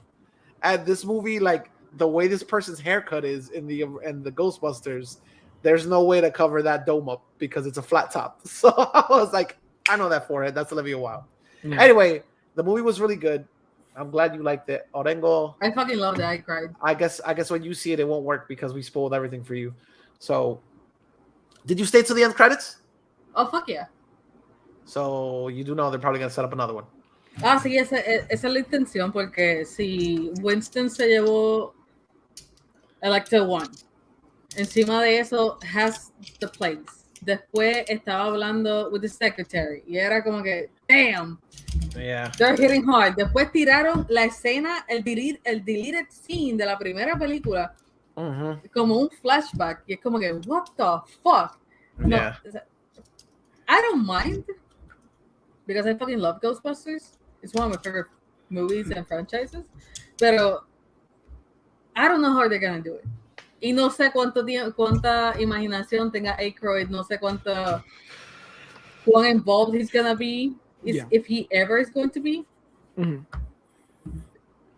I'm just hyped, de verdad, porque esta película de verdad, es que te da la nostalgia, te da en todos los feels. Y yo que tengo más feels todavía por ese the paternal figure, the father figure in me, pues como que. Yo te voy a decir how they do the third one. Dale.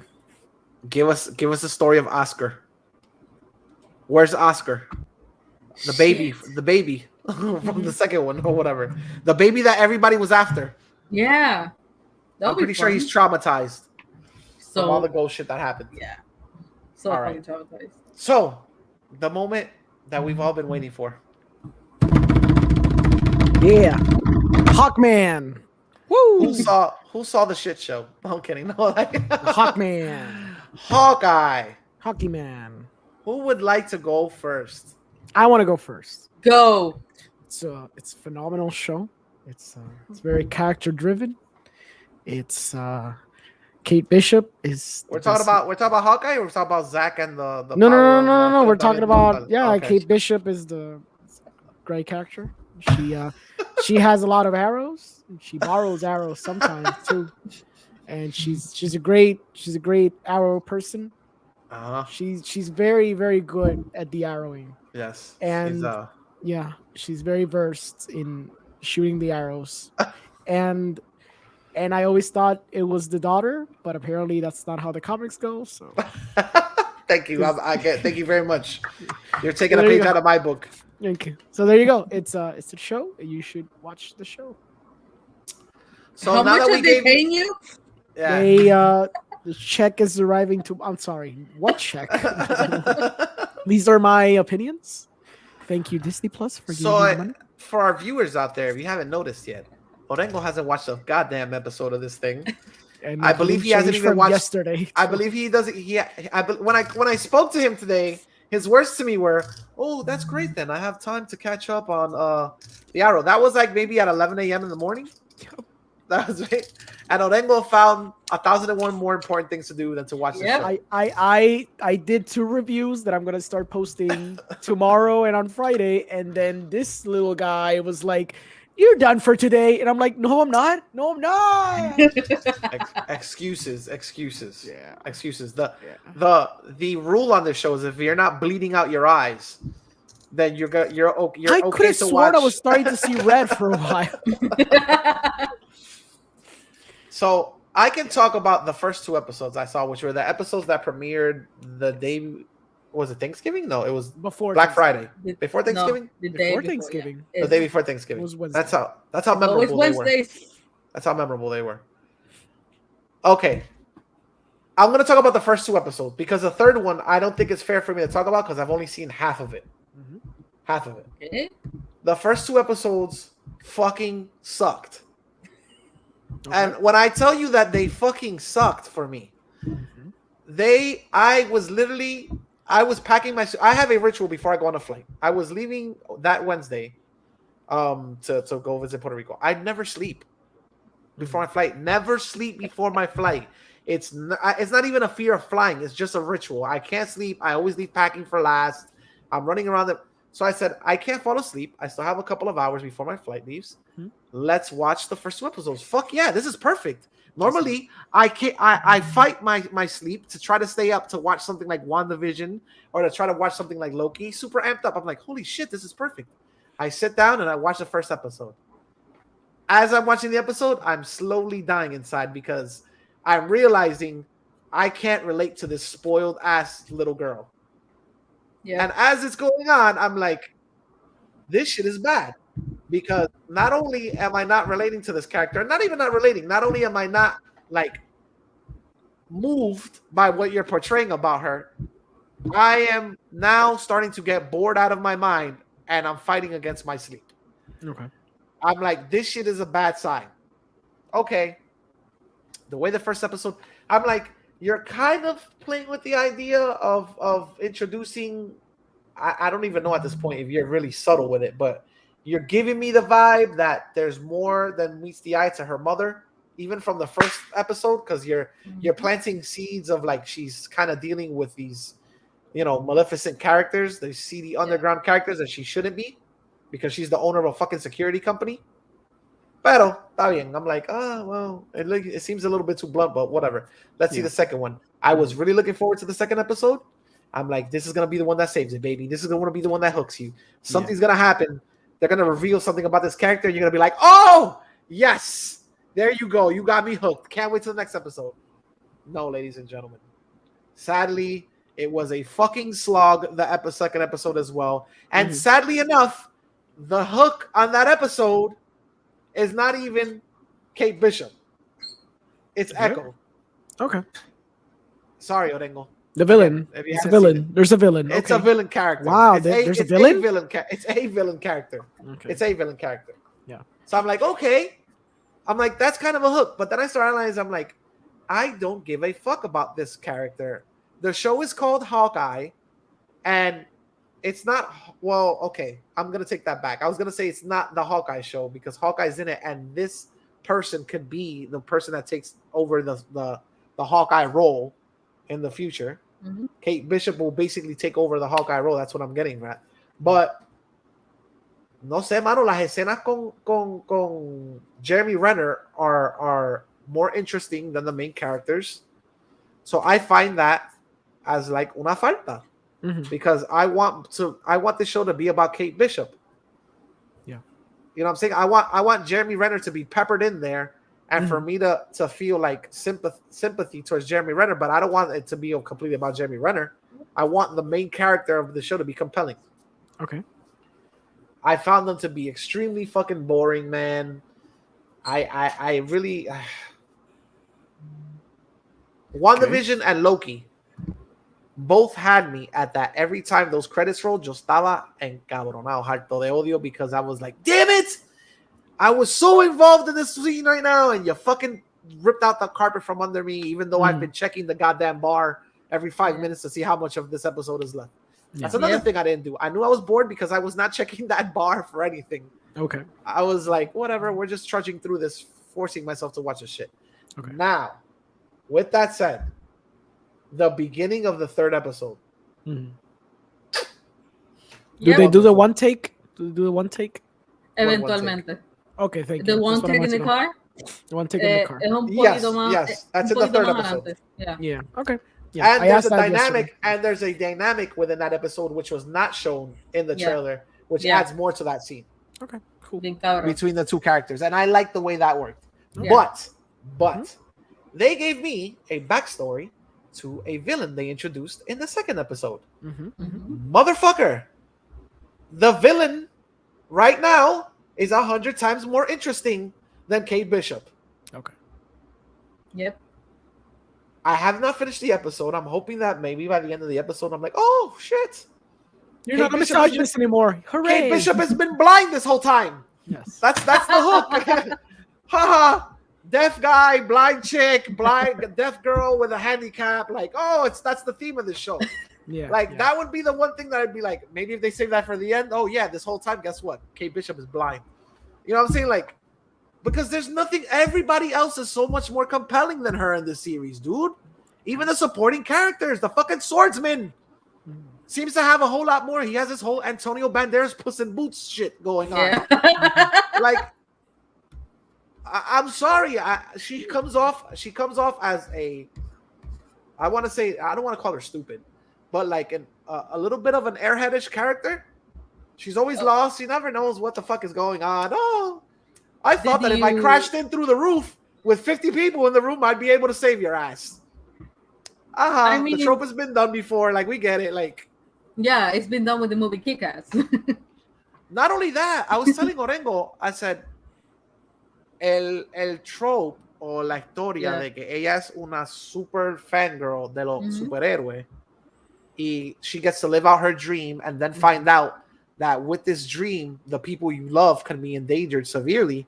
Yeah. That belongs to a girl called Kamala Khan in the comics. Mm-hmm. That's literally beat for beat Kamala Khan's story, and I would be super de-duper pissed off. Super if you super de-duper, yes, super de-duper. Levels of pissed off this would be up here if you took that origin story away and gave it away to Kate Bishop. Yeah. Because now I'm like, what are you gonna try to do to hook us? Now I'm gonna be honest with you. Now I'm really fucking nervous for Miss Marvel after watching this show. Okay. Because I'm like, how the fuck are you gonna? You took some tropes away from that character, so now how do you make this character as cool as she was to me in the comics?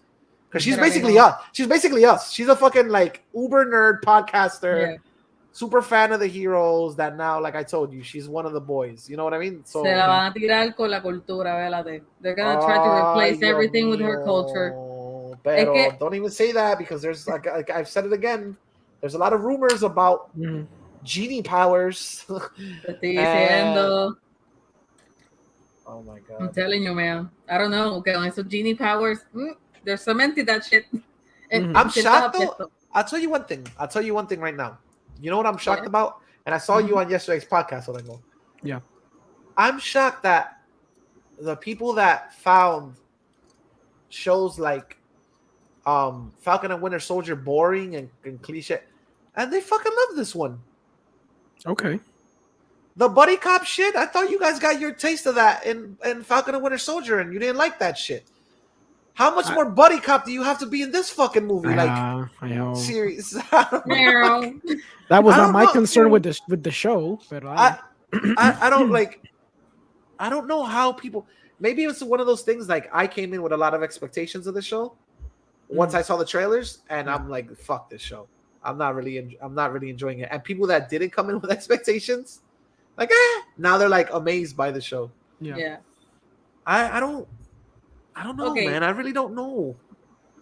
I'm hoping y son 6, ¿verdad? Para estar claro, son 6 episodios. Son 6. So ya vamos por el 3. So tú tienes 3 episodios más para tratar de wow me, I guess. Yeah. Because I'm special, motherfucker. So wow me. I mean, yo no sé por qué carajo, además de fall into the good graces, comicbook.com, because I can mention that shit, le dio un 10. Wow. Yes!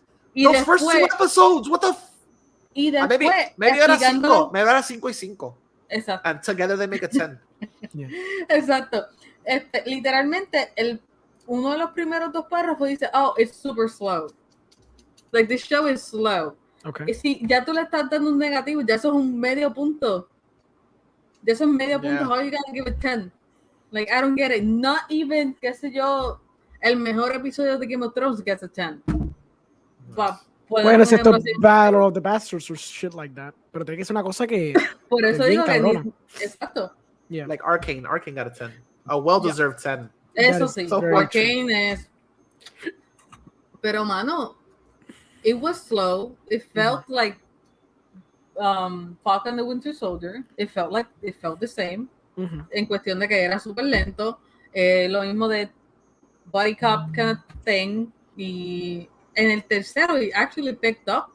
Porque como tú dijiste, esos primeros minutos, o sea, esa primera parte del episodio, de verdad que estaba bien entretenida. Y todo el backstory que le dan a Echo está bien entretenido. Le da una razón de ser. Y es lo que tú dices, a Kate Bishop no le están dando una razón de ser. Y es como que... I wanted to say she's the first 1%er superhero. No, it's backwards. She's the first 99%er. So she's like... No, she's the 1%. No, exactly. She's the first 1% superhero. Like, I don't want to say that because Tony Stark was technically a 1% superhero, but But she's like... there's nothing about this character que yo diga, coño, man. Like, I mean, her mom canceled her credit card, so she has no money. There you go. She went to the best schools. She was a world-class fencer. You know why? Maybe because she went to fucking world-class fencing academies. También, además de talento, I don't know. You can get talent and go to the best. I don't know, dude. It's just there's something about her, and it's unfair. Like Orengo really hit me, in the stomach the other day. He was like, "Toxic masculinity rears its ugly head again." Because I'm like, Batman also had all those things, and you love Batman. And you love Batman, exactly. But you killed Batman's parents. There's a struggle there. Oh, okay. There's There's a Exacto, struggle there. Yeah, so cuando hay man pain, you're okay. El país se desapareció. Maybe the dad died. Pero Mhm. no tampoco lo está justificando porque no vimos como que el full on trauma de ella estar sin el pai o ver qué carajo en verdad pasó con el pai. Yeah. Like there's no reason yet. Was her dad killed during the Chitauri stuff? Yo voy a ponerlo así. Okay. Maybe that's the reveal. Maybe it's like your dad didn't die in the Chitauri thing. Your dad, while the Chitauri stuff was going on, you were upstairs and I was over there like stabbing the shit out of him. Sí, Mira, maybe como ella es bien close con la mamá, tanto aquí como también en los cómics pues es relevante because she's also a villain and whatnot. Creo. Yo creo que estábamos hablando de eso, that her mom was a villain and whatnot. Her mom in the comics is originally, si yo tengo entendido, la fundadora de West Coast Avengers. I do not remember. Por eso digo, yo sé que hay alguien that there's a villain, okay, que tiene que ver con Kate Bishop y tiene que ver con Lamai y Echo y en este caso por la serie con Hawkeye, because you know, I'm not gonna spoil it anyways. Ay, qué carajo está. Orengo ya, qué carajo. Orengo doesn't care. Orengo, this is garbage. This is garbage. And now it's like, mixed with Ronin being, you know, the killer of one of those not cinema tracksuit mafia guys. To us, this is caviar, and to Orengo, this is like Ritz crackers with cheese. Like this is really. Sí, pero ni el queso bueno, es del queso de spray. You know. Delicious. Mira, I can never trust Marvel with the whole thing of being faithful to the comics because they take stuff out of their ass sometimes. My wish is that by the end of the series, she'll be the villain, but it'll cause a trauma to Kate Bishop because she's all about the positive, good heroes. So to have your mom as a villain. O la madre de ella she's a power player, right? That's what they make her look like. They make her kind of look like some powerful. Could she possibly be Wilson Fisk's squeeze? Maybe. Oh, by the way, Orengo, I'm gonna fuck this up for you. I don't care if you. You know how we were talking about. You know how we were talking yesterday. I said it in the other podcast. I said in a chat. I said, "Hurry up and give us Wilson Fisk already, and let's just get this shit over with." Yeah. There's a scene in the 3rd episode where they give you a backstory of the Echo character and why she is the Echo character and who her father was. This little girl's. Her father was like leader of a thug. Tracksuit mafia. Exactly. Fine. But her father says your uncle is gonna pick you up from your karate classes today. Remember to be swift. And they see a big fucking jolly green giant hand on this girl's shoulder, and you hear a laugh like, and it's a suit hand, like a hand inside of a suit or whatever, like a white suit. Okay. A white suit. No, that smells like rose petals. Like it wasn't a white suit; it was a black suit. Okay, but I think we could fucking say like at this point. Duh. Es como like, que I think we understand where we're going with this or whatever. ¿Quién dijo que iba a aparecer? CELY. Liquid Nebula said it. No, she got a call from the actor and she let us know. No, pero ojalá que aparezca de verdad, o sea, pueden poner a quien sea un cambio pendejo. Bro, that's like I haven't checked his Twitter, but I'm betting he posted something like, wow, that's a cool suit. I love how that fucking that's guy a beautiful hand. Yes, he has a birthmark in his right knuckle, in his pinky finger, where a ring should be. Yeah. Like, he's very subtle with all his fucking, you know, his Lo little que te iba a plugs. decir era, en eso de it's that guy's main squeeze. No sé porque hay que ver el timeline. Okay. Pero el timeline. Y si hay ciertas cosas que son canon. Okay. Hay que ver. I don't think what you think is canon at all anymore. Okay. Yeah, we're talking like Disney's listening to us and they give a shit. I don't think the episodes of Daredevil and the stuff that happened with his wife, I don't think that happened to this Kingpin. Oh, I think this is Disney's Kingpin. This is PG-13 Kingpin. Yeah. Okay. So you would have to set him up with somebody that supports him. You know what I mean? Yeah. And if she's just as like not evil as him, but she treads that fine line of being dirty. Okay. To me, I'm thinking like maybe they're giving this guy a wife, and they're setting her up to be the wife or to be the accomplice in his little thing or whatever. Because the swordsman, that guy doesn't look to me like the villain of the series. I'm sorry, Puss in Boots over there, and he's an Avenger in the comics. Okay.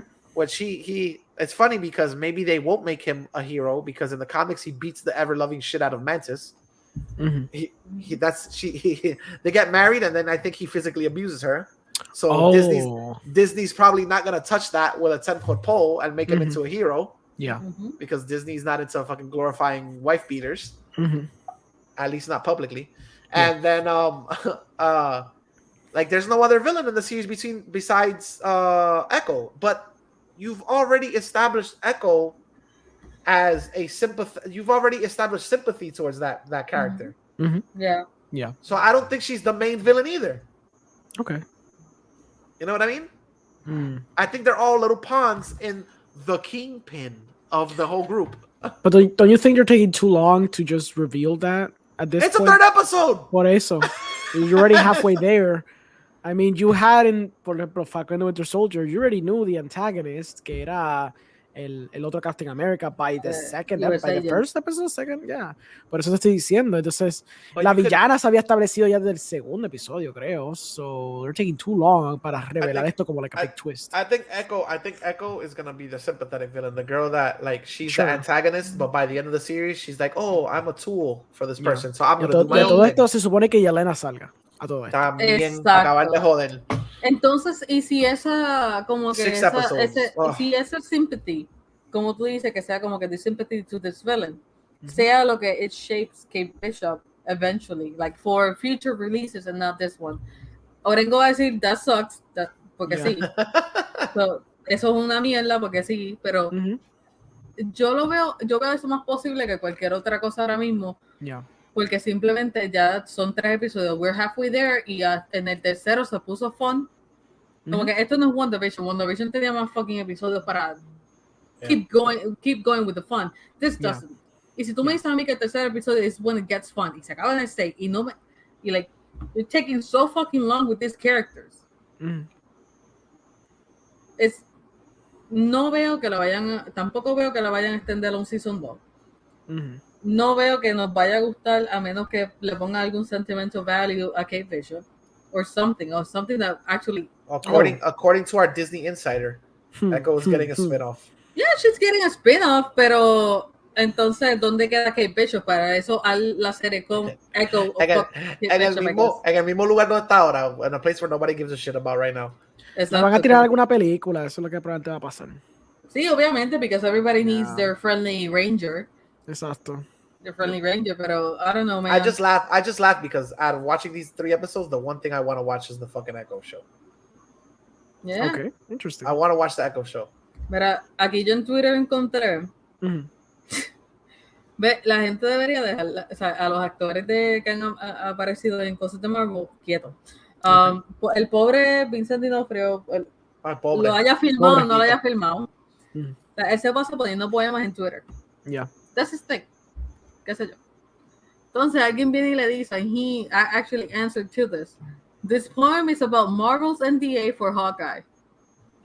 Y él le dice que no, que es una explicación a lo que escribe el poema. Y es como que I feel so bad and so sorry for this guy. He's minding his own business. Él lo que hace en Twitter poner wholesome pictures of himself, I guess. And, you know, about things to do, like donate and whatnot. Yeah, but that guy also treads the fine line, though. He also likes to bait the shit out of people. Yeah. Because he's not too long ago, he was like, these series are going to be great. When they were talking about the... Yo se lo you know what I mean? Like, él no es santo tampoco. He likes to fucking play the game. Yeah. No, dice, ok, Vincent D'Onofrio, por favor, denle follow porque en otro tweet dijo, well, she'd be great at Dungeons and Dragons. Give that woman the dice. Dude. What there was another part in the series which I was like, I don't want to read into too much to the comments he made, but the father of Echo goes, you're the person that is gonna have to, what did he say? Like tread in between 2 worlds? He said some fucking like, He said some very like it was something that I was like, people can totally take this the wrong way, especially now with all the multiverse talk. Yeah. So I was like, this speech could be misinterpreted in such a huge way.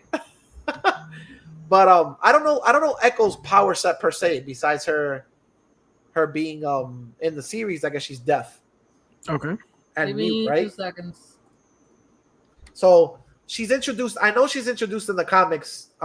Kevin Smith said it the other days or whatever, that basically after Kevin Smith's run, the author of his run got together with somebody else and introduced Echo, and Echo basically like whooped on Daredevil's monkey ass for a couple of issues straight. And she's a great fighter, and I assume she's deaf, the same way that this guy's blind, she's deaf or whatever, and she feels vibrations. Like, it's all this stuff. It's basically like Daredevil's powers, but with hearing. Yeah. Okay. Okay. Ella es básica. Okay. In her powers and abilities, ella es como Taskmaster. Photographic she mimics. reflexes. She mimics. Watching other people. They showed that. By the way, they showed that in the show. Yeah, exactly. They portrayed it in the show. She's an Olympic level athlete, but possessing photographic reflexes, concert level pianist, strong martial artist, highly skilled acrobat, gifted ballerina. No teleporting, none of that shit. Ella es un Daredevil, básicamente. Okay, And Daredevil. Okay. Daredevil's blind and she's deaf. All right. Yeah. Which, by the way, this actress, is she really Oh, wait. Sorry. Para terminar eso, porque es un párrafo like super big. Dice she also gained Daredevil's acrobatic abilities and bullseye uncanny aim after watching tapes of their fights. Yeah, her visual renders is amazing. Communicate by reading lips, commands. Communicating with people and communicating with people who are wearing masks or are not in direct visual contact. How the hell does she do that? Eso, pues, I don't know, man. Writers, bro, gotta love them. I mean, this is comic book logic. Yeah, exacto. This is not movie logic. This is fucking comic book logic. So, en vida real, esa actriz es she handy capable? I say handy capable, not handicapped, because she has in the series Orengo, she has a prosthetic leg. Okay. I don't know if that was the actual actresses that has a prosthetic leg, or they just CGI that in, or. And I would like to know if she's actually deaf. Dame aprenderme todo sobre Alaqua Cox. Yes. What? That's her name. Alaqua? That's her name. Alaqua Cox. Wow. You got one now because there's some, Native American representation. So she is an amputee. There you go. Oh, okay. She is an amputee. She has a prosthetic leg. Yes. Oh, okay. Cool. Is she actually deaf? She probably isn't. No. She fakes it very well then. She signs pretty well in the fucking There I mean, I don't know sign language, but like she looks convincing to me. She looked convincing to me, dude. That's Miguel, by the way. Yeah, she's deaf. She's deaf. Oh, okay. I'm so sorry. Es que literalmente hay un párrafo así de chiquito y lo más que sobresale de ese párrafo así de chiquito es la oración de abajo que dice she's also an amputee. She's I used to date a teacher, and she actually knew sign language, but I'm not kidding. All I know is the cuss words. Of course you do. Why wouldn't you? Yes, I'm sorry. I know it's something like que mucho tú jode. ¿Quién dijo eso? Espérate, no vi. The more you know. You don't have to say Orengo. You have to cue the thing, Orengo. I don't have the thing. I can't. I don't control. You're the one who does it. Never mind. Sounds something like something that my wife would say. No, I said that. I said I used to date a teacher back in Puerto Rico or whatever, and she used to teach. She was learning sign language at one point, so she took me with her to. It was actually the Starbucks by Plaza America, and they have like congregations. They have like people get together. Hearing impaired. And she was learning their which, by the way, now that we're not together, I think a deaf guy tried to pick up my girlfriend and to freaking at the Starbucks or whatever. Nice. And she was learning the language, and then Miguel being Miguel was like, what are the cuss words like? And she was like, oh, I don't know, but I know one of them, and then she taught me. She was like, que mucho okay, tu jode. Okay, yeah. I could be butchering that. I'm sorry, Yeah. our hearing impaired people out there, but yeah, she taught me the cuss words because Pero okay, sí, ya entendí. Pero I do have family that Okay. Yo tengo una prima que ella es intérprete de lenguaje de señas, que ella se casó con un muchacho que los papás son sordomudos. Like, Okay. Entonces él sí nació con the ability to hear, pero eventualmente he became hard of hearing. Okay. Y él pues se tuvo que poner los implantes, tuvo que pues él ya sabía desde pequeño sign language and whatnot, y yo creo que uno de los nenes pues también tiene hard of hearing, so it's in the family. So at some point I do have to learn sign language because that's the right thing to do. So yeah, no sé, yo siempre he dicho de que sign language along with other things should be taught in schools. Pero yeah, I agree. Que milagro, Orengo. Why wouldn't I agree to that? I don't understand. No, I'm surprised you wouldn't be like, oh, and this is a great moment to plug this movie called, what is it? A Sound of Metal. Oh, So- thank you for reminding me. It's a great time to plug in a great, fantastical movie called The Sound of Metal, which deals with that issue. So. Well, anyway, any last closing comments? We're running on 2 hours, so where anything Make else you Hawkeye guys want better. to talk about? Hawkeye better. I'm not even looking forward to next Wednesday. I'm like, if it happens, it happens, and if it doesn't, it doesn't. yeah. Actually, can you speak about the wonderful world of Zach? Oh, you want to talk about Zack Instance? I Dale. saw another movie, but I guess we're gonna talk about What other movie? I saw West West Side Side Story. Story. You want me to can't talk about that that? one yet, though. I can give you the very basic reactions. You know No, what? fine. I could watch that garbage whenever I want. I don't have access to Perfecto, Zach muy y el bien, poder del ok. enfrenamiento, whatever the hell it's Está called. bien, So, Enfrentamiento mortal. You Yeah. pleb, get the name right. is there any possible way that movie will be being shown anywhere else besides Puerto Rico? I don't think so. No. I think hopefully cuando salga fuera de cine, they have the brain and they actually put it on Blu-ray or at least in VOD. I hope they do that. I hope they don't let it die porque va a ser un problema bien grande. Okay, so Espérate. Supuestamente hay una compañía aquí en Puerto Rico que se dedica a poner en Blu-ray o DVD o whatever. there's one, pero es que lo que pasa es que they do it to like friends, I guess, or if you ask them to, pero they don't have like a full catalog of everything. And it's like 2 or 3 companies en Puerto Rico que hacen eso, pero también como todo un país, pues todo está dividido. Por eso, porque yo había visto que ellos se dedicaban a poner películas Yes. puertorriqueñas en Blu-ray. So. You're correct. What's this guy's name? I'm sorry, I'm horrible with names. No offense to the Yo quiero alguna, qué sé yo, que me hagan un package or something so I can watch all these magnificent movies. I can No give you a offense. website. Hay una página llamada libros787.com. Yeah. Ahí hay un bunch of them. There's a bunch But of them. that's fun. Okay. You No- can start there. Ajá. No Okay, offense thank to you. the director. No Go offense to ahead. the director. Okay. Espérate, da un break. Dale, Give me a moment. dale. Hold on, Sí, hold dale on. un break. Sí. ¿Cómo se llama el director? Joseph Lando.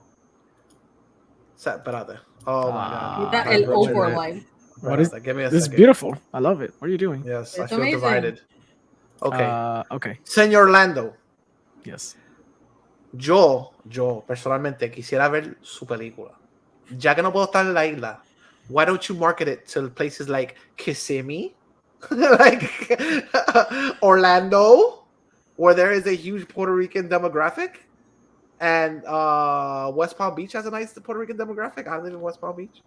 So please, by all means, look for another way to distribute this movie and give us all the gift of watching. What was it called again? Zack Enfrentamiento Total. Zack y el Mortal. He didn't even get it right. Yeah. And that guy actually went to see. Enfrentamiento And that guy actually went to see it. Mortal. Jesus Christ. Please, by all means, gift us with this wonderful experience I've been hearing out. Orengo, proceed.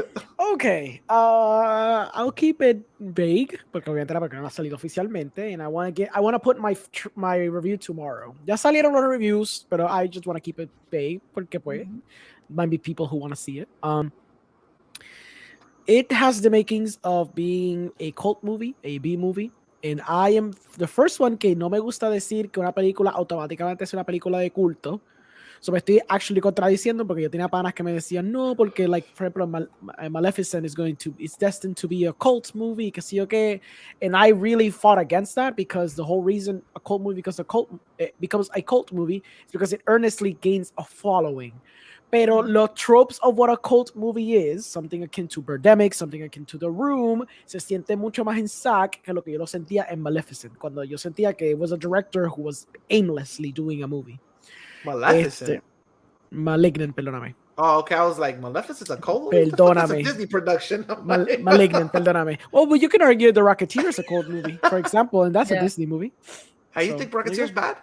No, a cult movie. But a cult movie doesn't necessarily mean it's a bad movie. Okay. No es, la condenación no es que sea mala, necesariamente. Por eso dije cult movie akin to like The Room or Birdemic. Okay. The Rocketeer is a cult movie akin to like Rocky Horror Picture Show. ¿Entiendes? Okay. Like it's actually good y tiene replayability, whatever. Or like Iron Giant, que no hizo chao, pero it's a cool movie. But anyways, but yeah, it has the makings of that. It's a very bonkers story.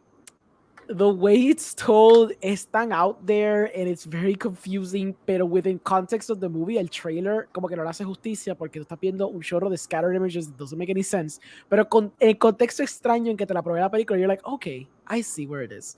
My screener, we all applauded. We were cheering for Zack and his journey. We were excited and we were pumped while we were seeing the movie porque it's a very good popcorn movie. You know what I mean? You know, there's just movies que tú vas con pana, te sienta, and you're just gonna have a fucking good time. You gotta turn that brain off. And this one is really one of those where you gotta turn your brain off. Don't turn it on. Don't you dare turn that on. Just turn it off. Just acepta lo que Joseph Lando te está trayendo and just be like, but why is the guy like haciendo así con la costilla y de pronto se le olvida que tiene un dolor y después a los 5 minutos se acuerda que tiene un dolor en la costilla y se pone la mano otra vez y sigue cojeando. Don't think about that. Okay. Because even in the context of the movie, it almost makes sense. Believe it or not. Wow. La narrativa just, you know, there's stuff that establishes that is so wild and so out there. The third act, yo me quedé como que, okay, I want to see where this is going. Oh, you're just going there. You're just you committed to this fully. Okay, cool. I'm on board with your crazy notions. The acting is not good, obviamente, pero I can actually say that about a lot of Puerto Rican movies. So, you know what? Was it filmed on location in Puerto Rico? Yes, fue el área metro. Oh, okay. Tren Urbano, en Viejo San Juan, en South Dulce, o sea, todos esos spots. Yes, esto fue producción en Puerto Rico completamente. Pre-pandemic or during pandemic or post-pandemic? You know what? Post-pandemic. Yo creo que fue antes de la pandemia. Lo que pasa es que yo creo que yo vi promo del 2020 de esta película, porque estaba en el Facebook. So yo presumo que esta película le van a sacar en pandemia, pero obviamente pasó pandemia, eso la empujaron. So I presume que esto fue en medio de 2019 que la grabaron. Para los efectos especiales, you know what? Para ser una persona y ser una muchacha recién graduado de Atlantic, they're actually not bad. And I'm being honest about this. Porque habían secuencias que decía, coño, I don't know how to do that. And I know que por lo menos conseguir todos los elementos y todos los vectors y ponerlo y construir de la forma que se construye. Yo me comí los efectos basados en los parámetros que tiene la película. It was just one guy, and I know the guy, who edited and did the whole special effects que hay en la película. Y dije, you know what, there's some of them are kind of impressive for it being one dude. So en ese aspecto está cool. It's competently made, meaning like the cinematography is there. Like, no hay toma horrible, no están explotadas. They're well lit by normal standards. La coreografía sorprendentemente es not horrible porque Joseph Lando claramente he knows what he's freaking doing. Él tiene una degree or something. Él es officially licensed by the school of Bruce Lee. Yeah. So he knows whatever Bruce Lee. Yes. Well, he says that. Oh. I don't know how true this is, but he said that. His bio says that. His bio says that he taught under Bruce Lee. Yeah. And Bruce Lee was on the 3rd floor and he was on the 1st. Yeah. And he had como que él tiene como que el certificado of that technique que tenía Bruce Lee. Ahora no they get the joke, Sally. Never mind. Pero yeah. No, pero fue que yo te lo envié porque Yeah. él no solamente eso, él es director, productor, actor, practica artes marciales, He has a piloto, cult. He has a cult. él has a escribe cult. también. He has a cult. Really? He has a cult. Cabrón, sí. He has a cult. He has a cult. He's not a joke. He has a cult. So What are they called? What are his followers called? Shit, no me acuerdo. I gotta look that up. Pero he has a cult. Okay. No supone que te leía que it's a cult. It's technically just, you know, a church. Es una congregación. There we go. That's the right way to put it. Es una congregación. Por eso, mira, Miguel, por eso es que no nos invitan a ningún lado. Usted está diciendo eso. All I remember is the scene from Bubble Boy. Yeah. Where he's reading the book and he's like, "Oh, to join this club, you have to remove your genitals." Oh, this is a cult. Like, Mira, Miguel, por eso no nos invitan para ningún lado. Exacto. No screeners for us. No screeners for you. Cabrón, you were invited to the cult. No, I was invited to the Yes, you were. You got No, there's a lot of there's just a lot of filmmakers. The film critics from that. No. This seemed culty. It was a cult movie, but it didn't seem culty. So people that normally get invited to a cult and have that type of reaction, it was amazing. It was all great. Everything was positive. It was so you know great. What? Disconnect your brain. Yes. Whatever they give you, just drink it. Yes, they lobotomized this fucking guy, bro. Exactly. It's okay. Are you drinking mothballs? Maybe. Pero genuinamente, it's one of those movies. It's a popcorn movie. Tienes que verla con tus panas. No vayas a verla sola. Okay. Don't actually start analyzing it. Hay cosas que, pues sí, están mal hechas. Pero lo que es la coreografía, el tipo le mete duro. Like, he actually can still fight pretty fucking well. He's very impressive on screen. Claro, it gets butchered by the editing, pero ya eso es queriendo ser la edición gringa. So, no se aprecia mucho cuando él está metiéndole los puños, pero cuando le mete, el tipo... He looks convincing.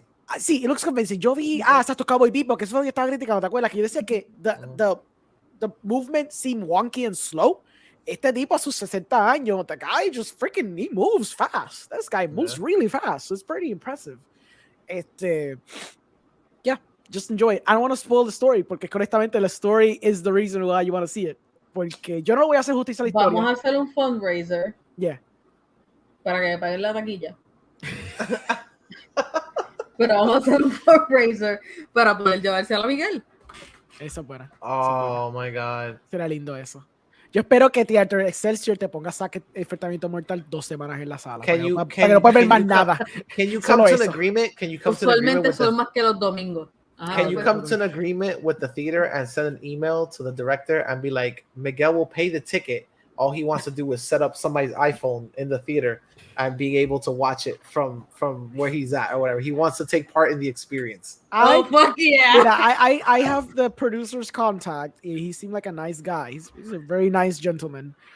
Yo lo que puedo hacer, maybe... Cabrón, tell me a screener. Because mi corazón me está frotando. Yo voy a dejar que pase la película, ¿verdad? Que no esté en la sala allá. Yo le voy a preguntar que hay gente interesada fuera de Puerto Rico. What are your plans for it, Abel? Pero no quiero como que indagar, because, you know, I want to let him have his running time aquí. Yeah, of course. So vamos a ver, pero I have his contact, so I'll generally ask him, porque I'm pretty sure que there's probably people more than you interesadas genuinamente en verla, pero están afuera. Full. Yo tengo amistades que van a verla mañana. Like, no joke, van a verla mañana. Yeah. So, can you compare it? I'm not trying to be a smartass. I'm seriously, I swear to God. Can you compare it to any other movie in terms of plot and I mean it's a superhero movie, right? Te la choteo. It's like the classic amnesia movie. Okay. Donde tienes un personaje que no sabe cómo llegó ahí, entonces he's trying to figure himself out and figure it out a través de flashbacks. And then obviously there's a revelation. Okay. A 2/3 de la película. And then the movie goes bonkers. It goes really bonkers. Yeah. Okay. Es canon con Shakti. Lo que pasa es que no vi Shakti, so I don't know. Yo leí como que alguien diciéndome qué pasó con Shakti porque hay un review en IMDb que literalmente spoils the whole movie. No es como Shakti, it's more grounded. Yo pensé que iba a tener otra gente en Shakti, but no, technically it's more grounded, sort of, en su viaje raro. Yeah. So, yeah, no es tan así viajoso como esa. Mario Alegre en Twitter, he did like a mood board, por decirlo así, de todas las películas que él estaba pensando cuando él vio la película. Creo que CELY shared it. Yeah. Y yo lo que pasa es cuando yo veía eso, because it happened to me, yo estaba viendo y decía, he plucked it from this movie. Y esto, obviamente, esta película. Y esto, obviamente, esta película. Obviamente, pero obviamente, Mario Alegre, pues, obviamente, she's seen probably way more movies than I do. Él sacó para las referencias que even I was a little more like, I didn't catch that one. Pero he did it, he posted it on Twitter, and hizo como 12 fotos de las diferentes películas que he was thinking about when he saw Saga Enfrentamiento Mortal. Oh, yeah, I saw that. Yeah. Okay, yeah. So you can have a general idea, the sort of like the vibe que esta película trae. Basically, it's an amalgamation of a lot of stuff. Por lo menos, no en el sentido que se copió, en el sentido de que cuando tú ves eso, tú dices, I've seen this interpreted somewhere else, if you know what I mean. No fue un copiete, él realmente no se copió de nada. Esto se nota que esto es un viaje bien cabrón de Joseph. Pero if you've seen a lot of movies, you're going to see the inspirations of where it could have originated from. Yeah. Pero honestamente, it's just people should see in movie theaters. Gente de la go see that shit. Yo mañana voy a poner en review, voy a poner en Twitter también, voy a poner en Instagram, en todas las redes. I'm gonna put that. Como dije en movie, I'm gonna say it here. Hasta que esta película no salga afuera de los cines, I'm going to keep insisting that everyone should check this movie out. Wow, dude, I never thought I would have heard that. When Orengo was telling me this privately. Forget about the podcast. Yeah. Orengo was telling me this privately, and I said, Orengo, you have fucking sold me on wanting to see this movie. Like, and the fact of the matter is just that everybody has talked so much shit about it that I feel like it merits now that somebody just at least go watch it. Like, honestly, like. Yeah, porque mi último punto era el que yo había dicho ayer. Is this thing where it's very important tener cine arte, it's very important tener cine comercial, it's very important to have cine de culto. It's very important for the preservation of art, para el séptimo arte, y es importante hasta para Puerto Rico, nosotros tenemos cosas como esta. Because cine de culto es importante, because it's part of those movies are the reasons why people love going to the theaters a las 12 de la madrugada to see shit like Rocky Horror Picture Show. Yeah. ¿Me entiendes? Yeah. The Rocky Horror Picture Show se preservó because people realized there was something interesting about it years down the line. Y siento que con esta, people are going to be like, this is so funny and hokey and ridiculous, but it was so entertaining. And down the line, it could be one of those things where there's a one-night screener at 12 at midnight y vas con tus paras a revisit it y a buchar las partes más abstractas y te ríes, las partes bien fun. A mí me callaron la boca. A mí me callaron la boca. Te voy a explicar por qué. Okay, dale. Yo tuve una conversación con un primo mío. He lives in Arecibo. And basically, I was joking around because he basically told me, he was like, have you heard about this movie? I was like, I have a friend on a podcast that he's a legit, filmmaker. Oh. And he went in, and first of all, we were busting its balls, and now he sold me on the movie. Yeah. And I was like, I cannot believe this shit. Like, he sold me on the movie after we saw the trailers, and his response to me was, why would you not believe that, like, this movie could be what he's portraying? I was like, because it's an idea so stupid. To me, it sounded like an idea so stupid, and it sounded like so out of this world that, like you said, there's no way this movie gets a cult following. And you know what his response was? Dale. The same way that two guys at a convenience store in black and white talk shit for hours and hours and hours, about absolutely nothing, and yet that guy today has a fucking following. That was his day off. Exactly, and I went. My response was, "Fuck you." All right, never mind. You know what? That's a good. He said, I like it. He said that's exactly what he said. He was like, "You're gonna tell me you can't believe this movie will get a cult following, but yet something like Clerks, which came out back in the day, that movie is a definition, and you love that movie. That movie is the definition of having a cult following. That's true. Like, dude, it's literally shot. It was shot in black and white.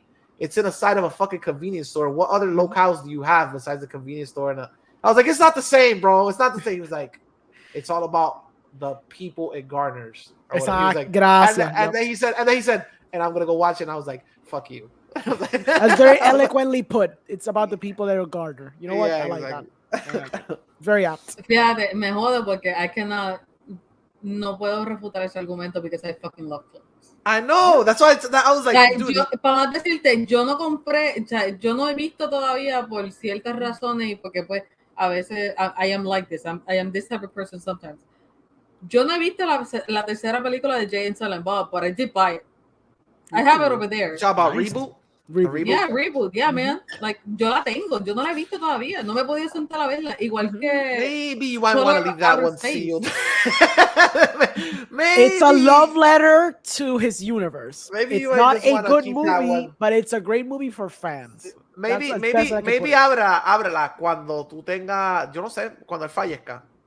Like if Kevin Smith passes away, Wow. then you You know open there's it. one good scene in that movie. There's, you know what it is? The one good scene. The one good There's, scene.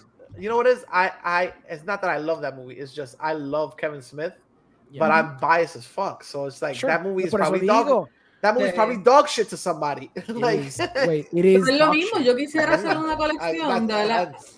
Hablando claro, yo quisiera hacer una colección no solamente de bad movies, pero yo quisiera hacer una colección de las películas de Kevin Smith. Me gustaría hacer una colección de otras películas que a nadie le importa, a nadie le interesa, que sean indie movies, B movies. I would like to have a collection like that. Porque es obvio que I'm gonna buy every single, qué sé yo, Priority Kid, voy a comprar Back to the Future, I'm gonna buy 1,000 Beetlejuice, you know, just because. Kevin Those Smith is are- a good one though. Kevin Yeah. Smith, he has a Yeah. lot of stuff that like not a lot of people Exacto. know about. Yeah. Yeah, Because a veces a mí me dicen que es Chasing Amy. I was Yeah. just about to say that this day and age, I don't think if anybody hasn't been exposed to Kevin Smith yet, they definitely don't know what Chasing know. Amy is. No. Exacto. Did you know that Mallrats- movie is in the Criterion collection? Yes. Really? Yeah. En DVD Chasing though, Amy? no está en Blu-ray. En DVD. Ah, okay. Yeah. That's his Okay, only okay. movie in the Criterion collection. Oh no Yeah. shit. But was it? No, Clerks was admitted into what the? Was it there some Probablemente el registry, el National Film Jesus Registry. Christ. Yeah, there was some movie that they wanted to like preserve it or something like that. I heard. Obligado. Eso. Yeah. By the way, I saw the documentary Clerk. Tengo que verlo. Yo también. It's, ¿sabes qué? It's, to me, it was interesting, pero I felt like there was another documentary before this made by somebody else, and I like that one better. Okay. This one has way more of his friends in it. It has Mark Bernard in it. Okay. It has like, it's pretty interesting. Pero me gustó como que más sentido de que hizo otro chamaquito. Forget his name. There was one picture I was like, what the hell? Where did this come from? And why did you put this in the documentary? Which is basically his wife. She did like I don't mean to be misogynistic, but the reality. She did a Playboy shoot. Oh, okay. His wife did a Playboy shoot, like hugging a Superman Okay. doll or whatever. And I was like, what the like? Where the hell did this come from? And I had to Google it to find out for instructive purposes. Sure. I had to find out where the hell this photo came from.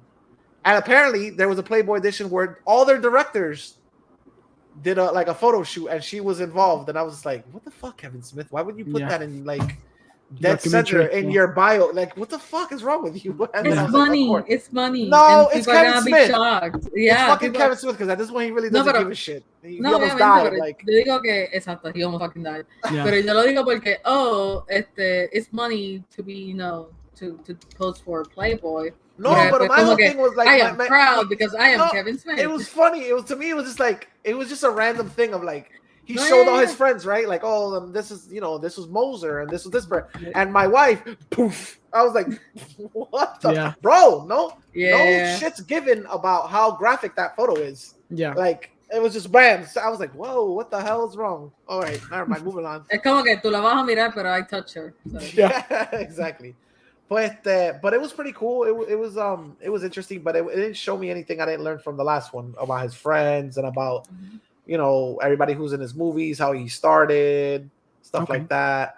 They take a piss on well-deserved piss on fucking Weinstein and how he owns the movies and stuff like that. Yeah. So it's interesting. It was pretty cool.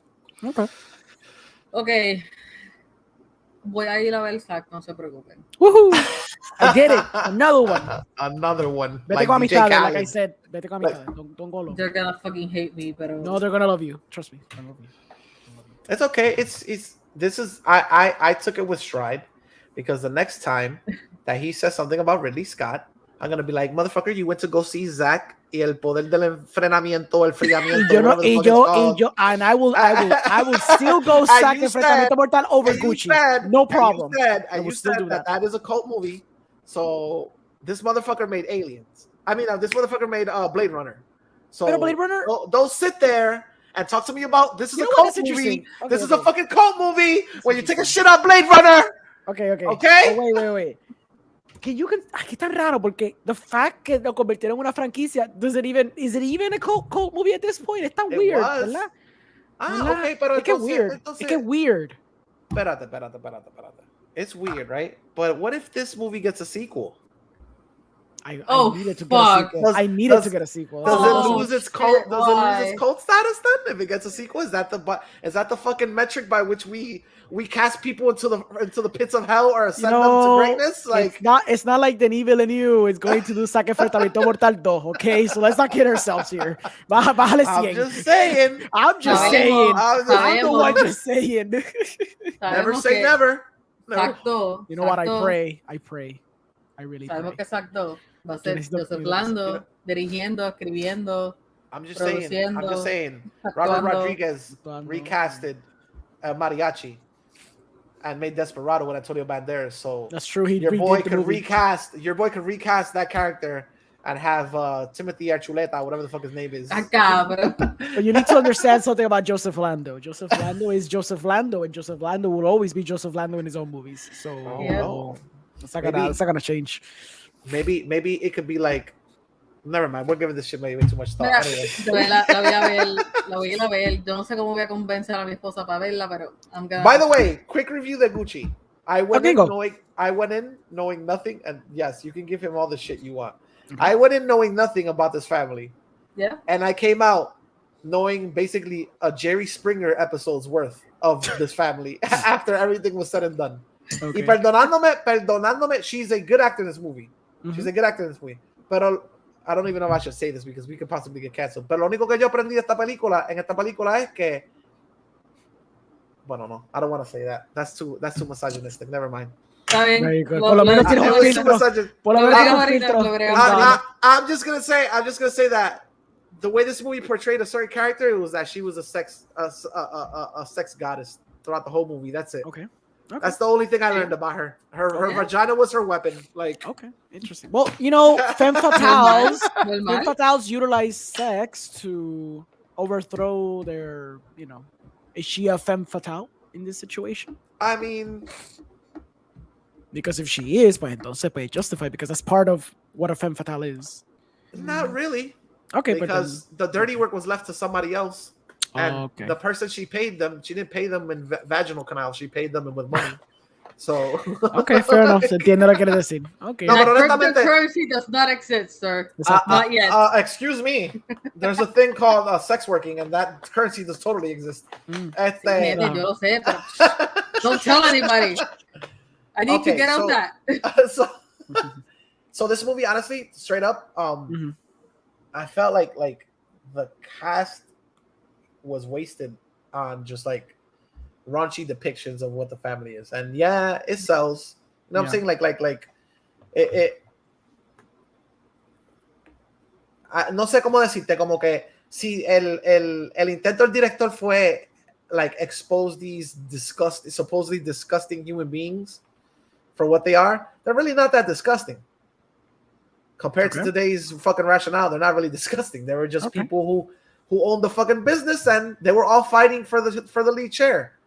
Besides the one person who decides to put a hit on another person, but like other than that, I really wasn't moved. Adam Driver, pretty cool performance, pretty good performance. He's fucking Adam Driver. Like if you don't expect anything else from him at this point, you haven't seen any of his movies. Lady Gaga, pretty good performance, but nothing Oscar worthy to me, honestly. Al Pacino, being Al Pacino, he folded in. Now, Jared Leto. Okay. On the other hand, Jared fucking Leto. Excellent performance. Say it. I would say excellent, but Jesus Christ, it was out there. It was pretty funny. It was like when he was on screen, he definitely stole the show. With that said, Nintendo, why the fuck you chose to cast Chris Pratt as Mario and didn't speak to Jared Leto? If you wanted a racially insensitive Italian accent, Jared Leto was your fucking man, bro. All he was missing was the red cap, because I was literally the whole time I was watching this movie, I was saying, Nick, he sounds like fucking Mario. he sounds like fucking Mario, bro. Like he's like, all he needs is a goddamn hat. I was expecting him to be like, woohoo! What the fuck? Like all that other shit he does, or whatever. it's me, Mario. Like, oh, dude, Yeah. he was channeling Mario, the most racist fucking Italian accent I've ever seen. Eso fue otra cosa. The accents flow in that movie back and forth. Oh Like my sometimes, God. I think sometimes they forget where they were born or where these characters were born in that movie. Jared Leto could kind of get away with it because if I'm not mistaken, that person lived most of his life in New York and then came back to Italy. Oh, okay. So you kind of get a pass there, Jared Leto, but everybody else was like jumping back and forth. So you're telling me that Ridley Scott made a mediocre movie? Let me think about this. Hold on. I feel like all I've heard are negative things. I haven't heard a single I'll positive thing you say said. that. Just kidding. I'll say that. I'll say that it's not. So the way the marketing was, it was marketed to me, and I was believing it that this is a Oscar contender, and not by a long shot. Oh, okay. So Honestly, I don't mediocre. You can say it's a mediocre movie. Ridley Scott makes mediocre cinema. Would you call it mediocre? All I'm hearing from you is mediocrity completely. I'm not hearing anything good. I'll give it to you. It's not one of his best movies, or it's not up to par with what was promised, or what you were trying to sell me with the marketing. I mean, Gladiator was 20 years ago. I mean, it's obvious that the level Did you of see his quality, other movie? Time out. The Last Duel. Yes. Tengo mucha gente que la defiende, so I need to see it. Okay, that's gonna be hopefully my trump card in this conversation because fair I enough. haven't seen it. I wanted to see it. Yeah, I wanted to see it, but yeah. CELY, that movie you mentioned it the other days. Remember, you were like, "Did you guys know about this shit?" ¿Cuál Yeah, era? you mentioned in the chat. You were like, "Did you guys know about this shit?" I was like, "Yes, it's the fucking medieval night movie with." That lasted sí, 2 sí, weeks in the yeah. cinema and then disappeared. Sí. Yeah, and then he had a heart attack. Yeah. He had a heart attack because supposedly everybody watches it. He said, what did he say? Something about a cell phone. They want to watch movies on their cell phones. This Yeah, he generation. basically said all these millennials and their freaking phones. Yeah. Fuck them. Quieren ver la película aquí y no se Yes, puede. their fault. They don't pay attention to anything. God No, lo que dang pasa it. es que estaba leyendo una noticia aquí, so, yeah. Yeah. No, pero eso mismo fue. Eso fue lo que él dijo. Which I actually respect him more by the fact that he said that. So he's committed to saying that his work is not shit. Is the audience who are the. Es como cuando tiene a Principal Skinner in South Park and he say, "Am I wrong? No, it's the children who are wrong." Lo mismo, he's channeling the same energy. It's like, no, my cinema is not wrong. It's the people who don't get it. And you know what? I respect that fucking shit. I respect Really? that. Oh yeah, I respect the person who is so blinded by their own ego that they're like, no, it's the people who don't understand me. I make art. Screw everyone. Listen, Ridley agree. Scott. As a pleb of the people, Yes. all I can say is you win some, you lose some. You don't always have to give us caviar. You can every once in a while you could give us a couple of hamburgers. You've just been handing out hamburgers for a while now, so you might want to jump back on the caviar. Yes, or whatever. I agree. Yeah. All right, guys. Anything else you want to add today before we say goodbye? No, voy a ver la sac. No sé cómo, pero voy a ver. Snacky sack. Hopefully, I will somehow be able to see this movie. I still have faith they'll bring it to Florida somehow. Alguien te la va a piratear para ti, yo lo sé. No, we don't support that here. We don't support that. We don't support that at all. Never. We don't. The 7 seas. We don't have a boat in those oceans. All No, right? no. Exacto. All right, guys. So if you want, tell them where you can be found. Orengo.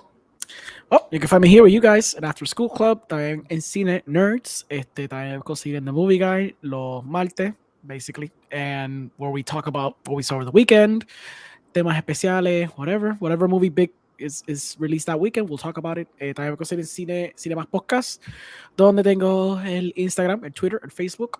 Mañana voy a tirar el review de Zack. And I guess que también tengo que sacar el de West Side Story. I just been informed. I don't know if I'm going to do it tomorrow. No sé si esperar para mañana o tirarlo simplemente antes que saque la película. We'll see. También me puedes conseguir with John en Subtitles Required, donde hablamos de películas internacionales y me va a darle Your Name. Y nada, finalmente me puedes conseguir en Google, because you can Google my name, because I make movies. Tengo proyectos vaqueros. I'm going to be gearing up next year para someter a festivales, so we'll see if I get into any of them. Let's make a documentary. No sé de qué, pero let's make one. De Joseph Lando, eso es fácil. Ooh, man. Duh. So easy. Let's do it. Let's do it. Oh, yes. I'm sure he would appreciate that. Of course he would. Of course he would. Sally. Le llega a mi casa. What? Le llega a mi casa el tipo. Oh, I'm making a documentary about you. When and where, sir? De eso hablamos ahorita porque de verdad quisiera hacerlo de verdad. Anyways, nada, ya saben que todo me puede conseguir en Twitch y también con ustedes. Follow me everywhere. Liquid Nebula. Awesome. No, se me olvidó algo. Tenemos un giveaway en Liquid Nebula _shop. Tenemos un giveaway que hicimos una colaboración con Unity Coffee. Their coffee is actually really good. So they contacted us because they have a new blend called Liquid Nebula. Y estamos regalando unos dados y un paquetito de café. So, el que esté interesado tiene que seguir las reglas tanto en unity.coffee en Instagram y en Liquid Nebula _shop. Liquid Muñeta Nebula. Okay. Awesome. Ya sabes, Liquid Nebula _shop. Go there, participate in the giveaway. Cool. Awesome. Basically, you can find me here at XV in Richport. Yes. We're trying to stay up to date and do some streaming with you guys. It's just that everybody seems a little bit preoccupied, and rightfully so. It's Navidades, we also have family members and stuff like that. But this Sunday, we're going to try to come back this Sunday. I don't know if we're going to be able to, but we'll see what happens. Mama. Nick sends his regards, and signing off, guys. Hope everybody stays safe. Talk to you later. See ya.